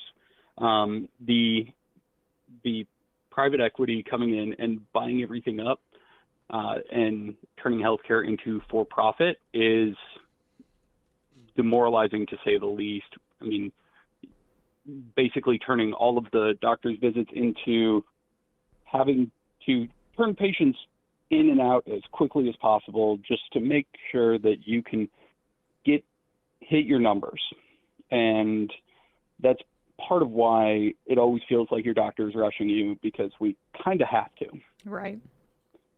So I think Medicare for All is a great first step, but I think that's what it is. It's just a first step. We've got to go even further and actually create specific clinics and hospitals that meet a community's needs based on numbers, so that the doctors are able to spend enough time with their patients.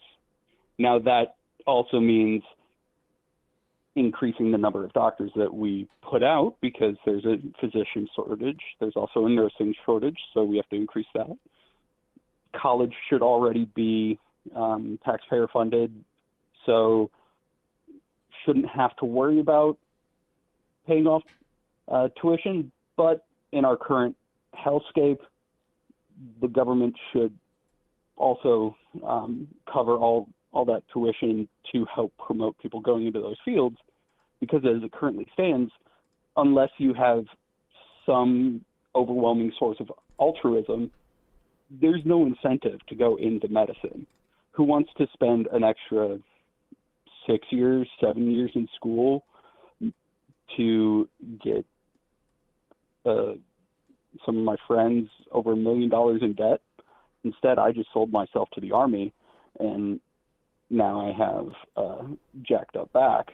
Right. So it's all these fun things that go into it. My husband has heard me rant about this so many times, and I think he's scared that I'm going to actually say fuck it and start running for office. Oh, well, I mean, based on how you're talking, I'm down for that. But I mean, yeah, look at that. I mean, where are you in Northern Virginia, if you don't mind me asking? Oh, totally fine. The town is called Lorton, but nobody knows what that is unless you live here. It's right next to Alexandria. Yeah. Connolly was our congressperson, and then he decided that he was too young to stay in Congress and left us all, and he hand-selected his replacement, who, fun fact, Congressman Walkinshaw, unlike Connolly, does not mention the ongoing genocide at all, even in soft terms on his website. Beyond that, he's not done enough for me to see if he's even worth a damn.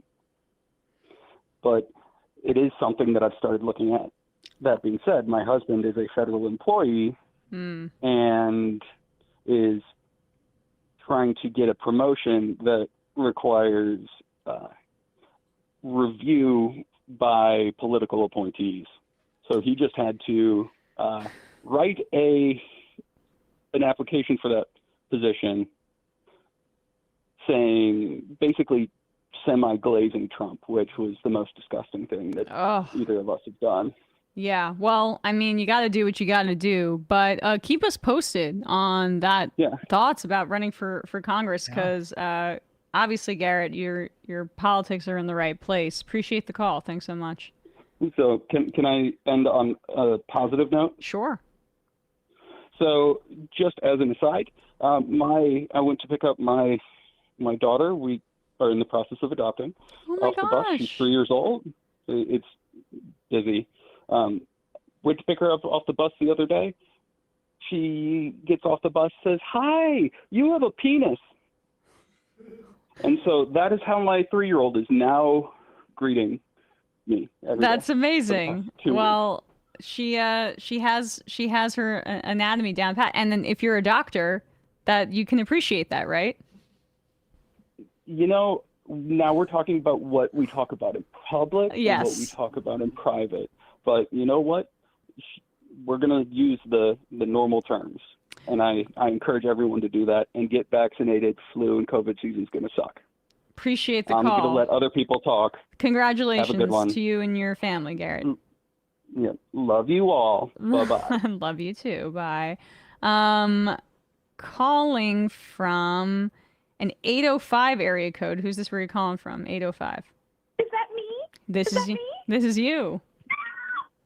Hi, I'm Lexi from Lompoc. It's so nice to actually be able to talk to you guys. Hey, Lexi.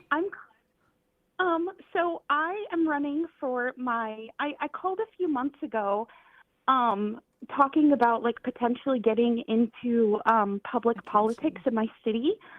And I'm running for city council in my town. And so I was hoping that I could call in and ask you guys. I love what Zoran Mamdani is doing for the city of New York, and I would love to implement some of those policies here, but we're only a town of just shy of 50,000 people. And so we don't really have the budget of New York, and we are a more conservative city. And so I was hoping I could brainstorm with you guys, or maybe pick your brains about how we could implement more socialist policy here in my little town. Sure. Go ahead. Okay. So I'm looking for my notebook. So we have a pretty robust public transit. One of the things that is happening is we're about an hour north of Santa Barbara, which is the big city. And there's a huge housing crisis right now where rent prices are skyrocketing. And so I'm just not sure, we want to tackle the rent. And then we don't have a dedicated homeless shelter here in my town.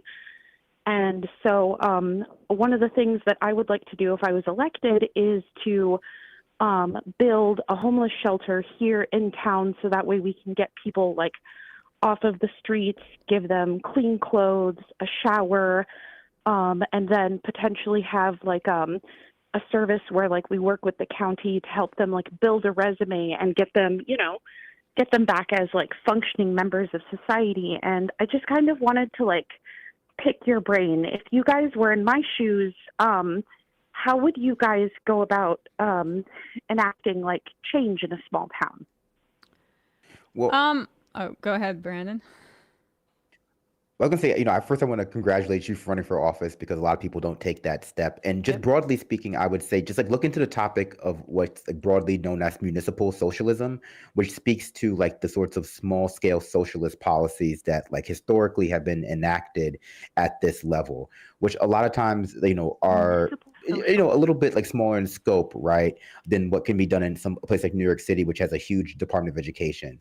So from like just I think the material level, like fostering community and having people feel like they have their voices included, it's such a good way to like just change the vibe of small town politics, where a lot of people are oftentimes really disconnected.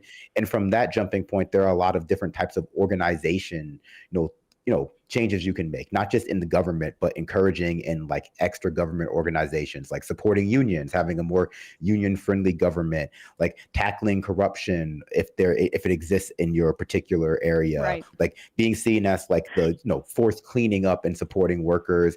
And if you really want to go out there, like socializing all utilities is always a popular Well, one. I also think it's like good to learn from, like, Zoran's campaign did things that, reaching out to local business leaders and putting that at the forefront, because that offsets some of what they're going to say about democratic socialism and that kind, or left-wing politics, and that having an impact on the business community there. I mean, Santa Barbara is not a cheap place. There's a lot of wealthier people there. So I think making sure you're conscious and tactical about that while not obviously compromising your values is a piece of advice from strategy, or a piece of strategy advice that I would give to you. And I'll just say the most important thing for a socialist, the policies and ideology is important. Most important thing is to be organized alongside socialists. And DSA does have organization. Luckily, in Santa Barbara, looks like there's a Central Coast Social on Saturday, this Saturday here. DSA Venture County posted this along with the DSA San Luis Obispo and Santa Barbara. But I think like that's the place to tap in, because whatever is going to be feasible in short, medium, or long term.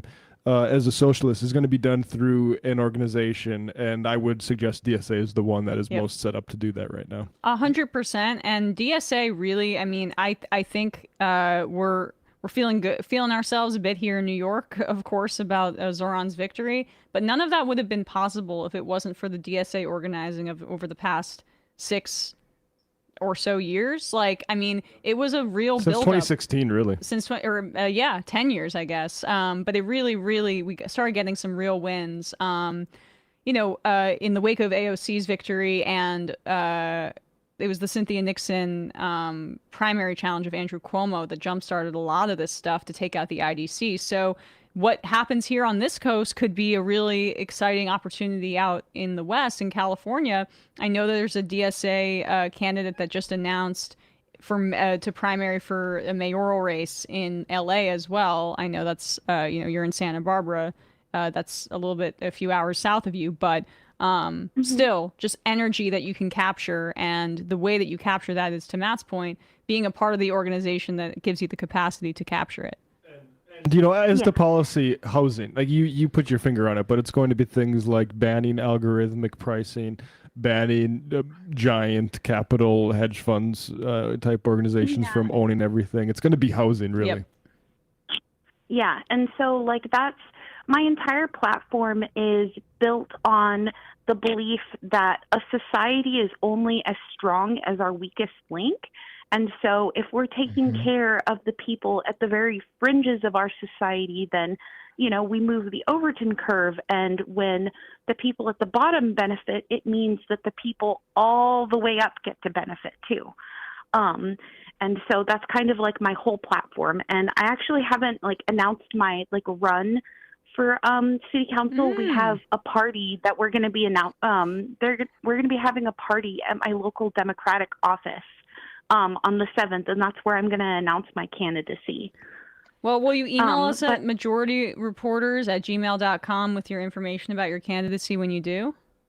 Because we got to jump. Yes, I would love to. Okay, great. We'll, oh my gosh. We'll make sure we share it, all right? And keep our eyes on it. Appreciate the call, Lexi. Thank you. Left is best. Thank you. Thank you. Lexi certainly has the energy and enthusiasm that you would need to Yeah. run for office, which I can appreciate. I don't possess it, but I can appreciate it. I feel uplifted already. It's been know. so cold recently that I've been a little bit low energy. That I feel bubbly now. I can't wait to be on Leftist Mafia later, 8:30 p.m. Eastern. For all you cool cats and dirty dogs out there. We'll have some fun. I'll see you out the trail. You know what's because of the soundboard just reminded me. Sorry. Yeah. I was It's watching okay. Tim Pool earlier and he accidentally hit a soundboard clip of himself, which caused him to interrupt himself questioning his guest about like levitation and demonic possessions. And so it sounded like an EVP. You don't want to get in the way of that. Let's well, I know, Matt, how long is this one? What? Yeah, let's just save it because it's like nearly 3 minutes, right? We'll take one more call and then we'll read some IMs and get out of here. Calling from a 240 area code. 240, you there? Is this me? This is you. You are the final caller of the day. Hey, this is Jared from Montgomery County, Maryland. Great to hear from you, Emma, and great to hear from you, Emma. Yep. I was curious about Chiose and the New York City race primary and Hakeem Jeffries. I personally, I think nationally, this leadership has never been weaker. And if I had it in my way, I'm Maryland biased, but we would have Raskin as Speaker and Chris Van Hollen leading the Senate. I think they would be so much better, so much more efficient. But Chris really hasn't shown the courage to do so. And I think Jamie's still playing with establishment like figures. But I feel Chris, like I'm not so sure about, though, I will say. Like, now we have progressive groups want him, but then he's not seeking it. I mean, you'll get these conflicting reports in the press. Chris Van Hollen has a better chance right now because, unfortunately, AOC is saving her political capital for some reason. We don't really know why. I mean, Schumer's not popular, and Hakeem is. Hakeem is more popular, and also he's kept his caucus together, which the members of the House value, and Schumer has either orchestrated that gang, which I think is this is what I'm saying is likely happened with his consent, orchestrated that gang of 8 to cave on the government shutdown, or he's such an ineffectual leader that he can't control his caucus. Either way, he's a lot weaker. So I'm sorry, but keep going with your question. It's just like, I guess this, when is the time, right? It feels like leadership is weak and there's a lot of momentum from the Zoran campaign and people are energized and ready to fight. And it feels like to me, and what I'm analyzing is people are ready to say, put me in, coach, I'm ready to go. And people are playing cautiously. And I don't get it. I'll just say, like, for me, I hope Chi, if he runs, beats Hakeem Jeffries. But in terms of, like, what does fight mean? Is it campaigning all the time? Is it always being in political campaign mode? Or is there at some point, like, you take the power that you have won and you figure out how to do something with it and deliver on it? I think that's the sort of calculation that Zoran is making. Yep. And I'll just say, like, when there's only you can't empty the clip all the time. And I take it as instructive, and maybe this is self-serving because I'm in Dan Goldman's district. I want Dan Goldman out. Yep. And that seems like a more feasible thing to take care of right now, and that sets you up for a longer challenge for like the full control of the party. I think. Now look, like, if there was a greater appetite to go full on offense, I would support it here too. But I also, when these sorts of calculations are made, like, you know, Zoran, instead of going at Trump and saying I'm your worst nightmare, he's saying I'm going to meet with you to talk about affordability. Like, at a certain point, you need to get off a campaign footing and actually get onto a governing footing, and that's a tension that we're going to have to navigate as we have more success. And I will say that I think, Matt, you're on the money about this. Zoran Mamdani's incentives here are quite clear, and I think he made it clear as a voting member of DSA when he showed up last night and made his case for why he wants to kind of be more tactical on this, as is his right as a member of DSA, and that body is going to have to consider what his case is. And I think that's actually quite healthy. And, you know, he wants to govern the city, and he wants to be able to enact his agenda. Sam made this case. I think it's stronger about Zoran than, AOC basically saying it's not the right time now. I'm not sure what her motivation is on that front, but we shall see. If the plan, though, is not to be against primary challenges in races like Dan Goldman's across the city, and that Zoran is going to be active in promoting different candidates on that front, then I'm much more hopeful about this. Also, Osei is a really, really good city council member, but it's not like there haven't been some things in his past where, like, he hasn't been in DSA. He rejoined, right? He left after October 7th, is my understanding, and then rejoined. I could see DSA members that are, more active than me paying my dues or whatever, being a little bit like, well, what's up with this? So there are questions here. And I think there's a reason that, like, say, my pick was always, like, if it was going to be a real DSA person, Jabari Brisport would be a natural fit. I think much of his district overlaps with Jeffries, if not, like, a lot of it. Jabari Brisport is phenomenal. He would have been my pick, but there's a reason that Brisport is not doing that, and she is. Okay, yeah, fair enough. I feel like because of the 2018, maybe I'm tinted with a little rose-tinted glasses and being like, well, anything is possible if AOC could get in 2018. But maybe I'm not looking at it pragmatically. Well, I think that was my initial reaction. reaction. That was my initial reaction too, and I didn't like the quote about, like, I think you should just say, primary challenges are healthy, but I support, whatever. But perhaps I was a little too overly reactive and critical at the time, given what we saw Zoran say. Well, later. and I would just say the problem of AOC is that she's also used up a fair amount of credibility on certain things that the left is really keyed into. That makes people a little bit less likely to feel comfortable when she says, cool it. Exactly. Appreciate the call. Yeah. Yeah, thanks for the talk. Everybody left his best. Thanks so much. With that, folks, we're going to read some IMs and get out of here. Definitely not Cameron. Going off the squad. Where did that go? The Squad by Ryan Grimm. I'd say AOC and Zoran, from the perspective of the party, are the same thing. They're both a threat to all of them. I also don't like AOC's decision, but my guess is that from the party's perspective, she isn't really all that separate from Zoran. Ryan from the Lou. Matt was spot on about the challenging Jeffries seat. Can we do better? Yes, but you've got to be strategic with these, because if you aren't, it will look like the Dems as a whole are just trying to replace people without really showing what the newest winners can do.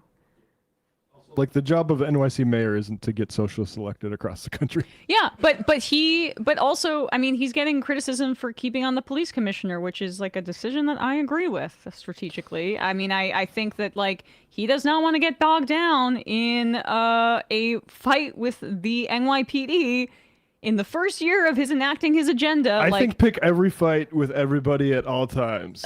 Be throwing punches at everyone. I think, we're definitely set up to take on the entire NYPD in the first few months of Zoran's month. And Zoran, I think, can do a lot if he has a firm hand with the police commissioner about what can and cannot be tolerated, and then maybe put reforms on the back burner for right now and ending, certain practices more unilaterally. But taking on the police union when you're trying to enact your affordability agenda, when there's a specific time frame also of, like, pressure to get Hochul on board as she has her primary challenge, could be a poison pill. And so I'm liking the strategic thinking from Zoran, even when it's difficult, or I wish it was going differently. Yeah. If there's anything to be strategic about, that's the position, because, like, it's not like there's some, like, woke police commissioner waiting in the wings, some leftist police commissioner to replace her with. Like, just keep hers to keep police happy, and then focus on the positions where there are actual change candidates for the position that can get through your agenda, and then deal with the police after everything else. Exactly.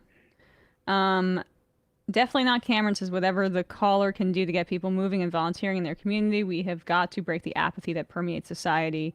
Illuminati kids, this may seem petty, but please don't tell homeless people you want them to help become functioning members of society. Molly Gray Jedi, tell Lexi to try and open the local grocery store. Food is the best way to anyone's heart. Also, childcare. If they can do something about childcare in that area, like, Yep. not every policy you have to be in favor of has to be explicitly socialist for you to, market it and use it to further socialist ideology. Yep. Only Human says we will have fewer and fewer healthcare workers since the Department of Ed classified those degrees as professional degrees and will not offer federal student loans for those programs. Science is political. This is why healthcare from insurance to the hospitals and the clinics should be government run like the VA and DOD. It's just crazy. We got to talk to some Catholics and a CEO. Yep. Like, okay. Cole from Little Rock. I think I might try to break into the right-wing sphere, get big, and then do a rug pull and heel turn into my natural leftism. Well, Cole, Sam would be so on board with that project. I can't even imagine how much his brain would be storming at this moment, just thinking of all the different ideas for you. He would be more interested in that than our own show. Exactly. Montana resident. I'm a little behind the stream, but during the Riley Gaines story, it's just so annoying how everyone on the right are such whiners. They say the left are snowflakes, but my God, it's just so pathetic. Three more. Nicola, I'm not saying Cuba's method for producing good doctors is flawless, but we could learn from them. People shouldn't have to sell themselves to the army or go into debt. The state should take radical action, full stop. That's a product of when a government decides it wants to put its mind towards something, it can do it, even under like insane sanctions for over half a century. Cousin Greg says, is there any reason to worry about Zoran going to the Oval Office tomorrow after seeing Trump's rhetoric on Truth Social today? Well, about what? He was calling for the 8 Democrats to be hung for seditious behavior. including look, Elise I'll Slotkin, say- right? Which They were all vets and intelligence Yeah, Democrats. MBS knows how to deal with guys like this. If anything happened to Zoran right now, it would create him. He'd be the biggest martyr in American history. I mean, yes, but yes, I hope his team makes sure that he's safe. No, he's just gonna Zelensky him. That's what he's gonna do. Yeah. He's gonna just try to big dog him. Yeah, Zoran's up for it. And the final IM of the day. It will be a good display of leftism standing up to fascism right in front of our eyes versus these liberals. I'm all for it. And the final IM of the day. Galactic nurse bugs. Trump has apparently demoted nursing from professional status, so it isn't eligible for debt forgiveness. We are so understaffed, and now that is not changing anytime soon. I read a version of that earlier. It's horrific, but I'll read one more. I mean, professionals in these industries are going to have to unionize and speak with one voice about the insane pressures they are being put under by capitalists who run these hospitals. Emma's distant cousin says, I understand the New York Post is not known for its journalistic integrity, but you'd think publishing a picture of Jeffrey Epstein in just his underwear would be a bridge too far for editors. You should, look into the Murdoch press. Did they publish it of him in his underwear? I mean, I wouldn't be Who surprised. cares?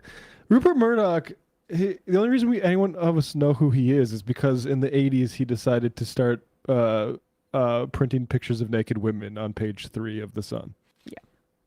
All right, fellas. I never called you that before. All right, fellas. All right. Oh yeah, folks. last week we called it a testosterone Thursday. Okay.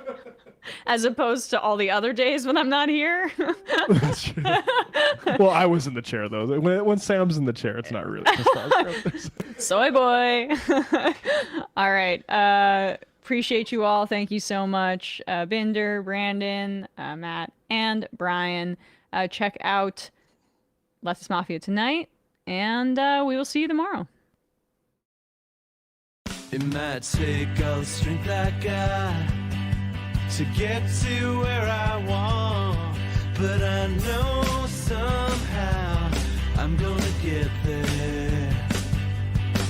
I wasn't looking when I just got caught between the truth and the lie bar, but finding out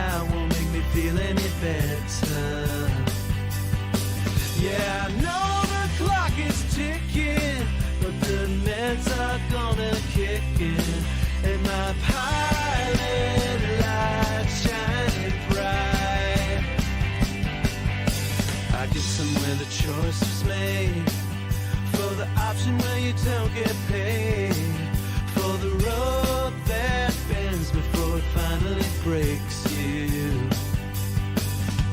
I guess somehow I lost my drive.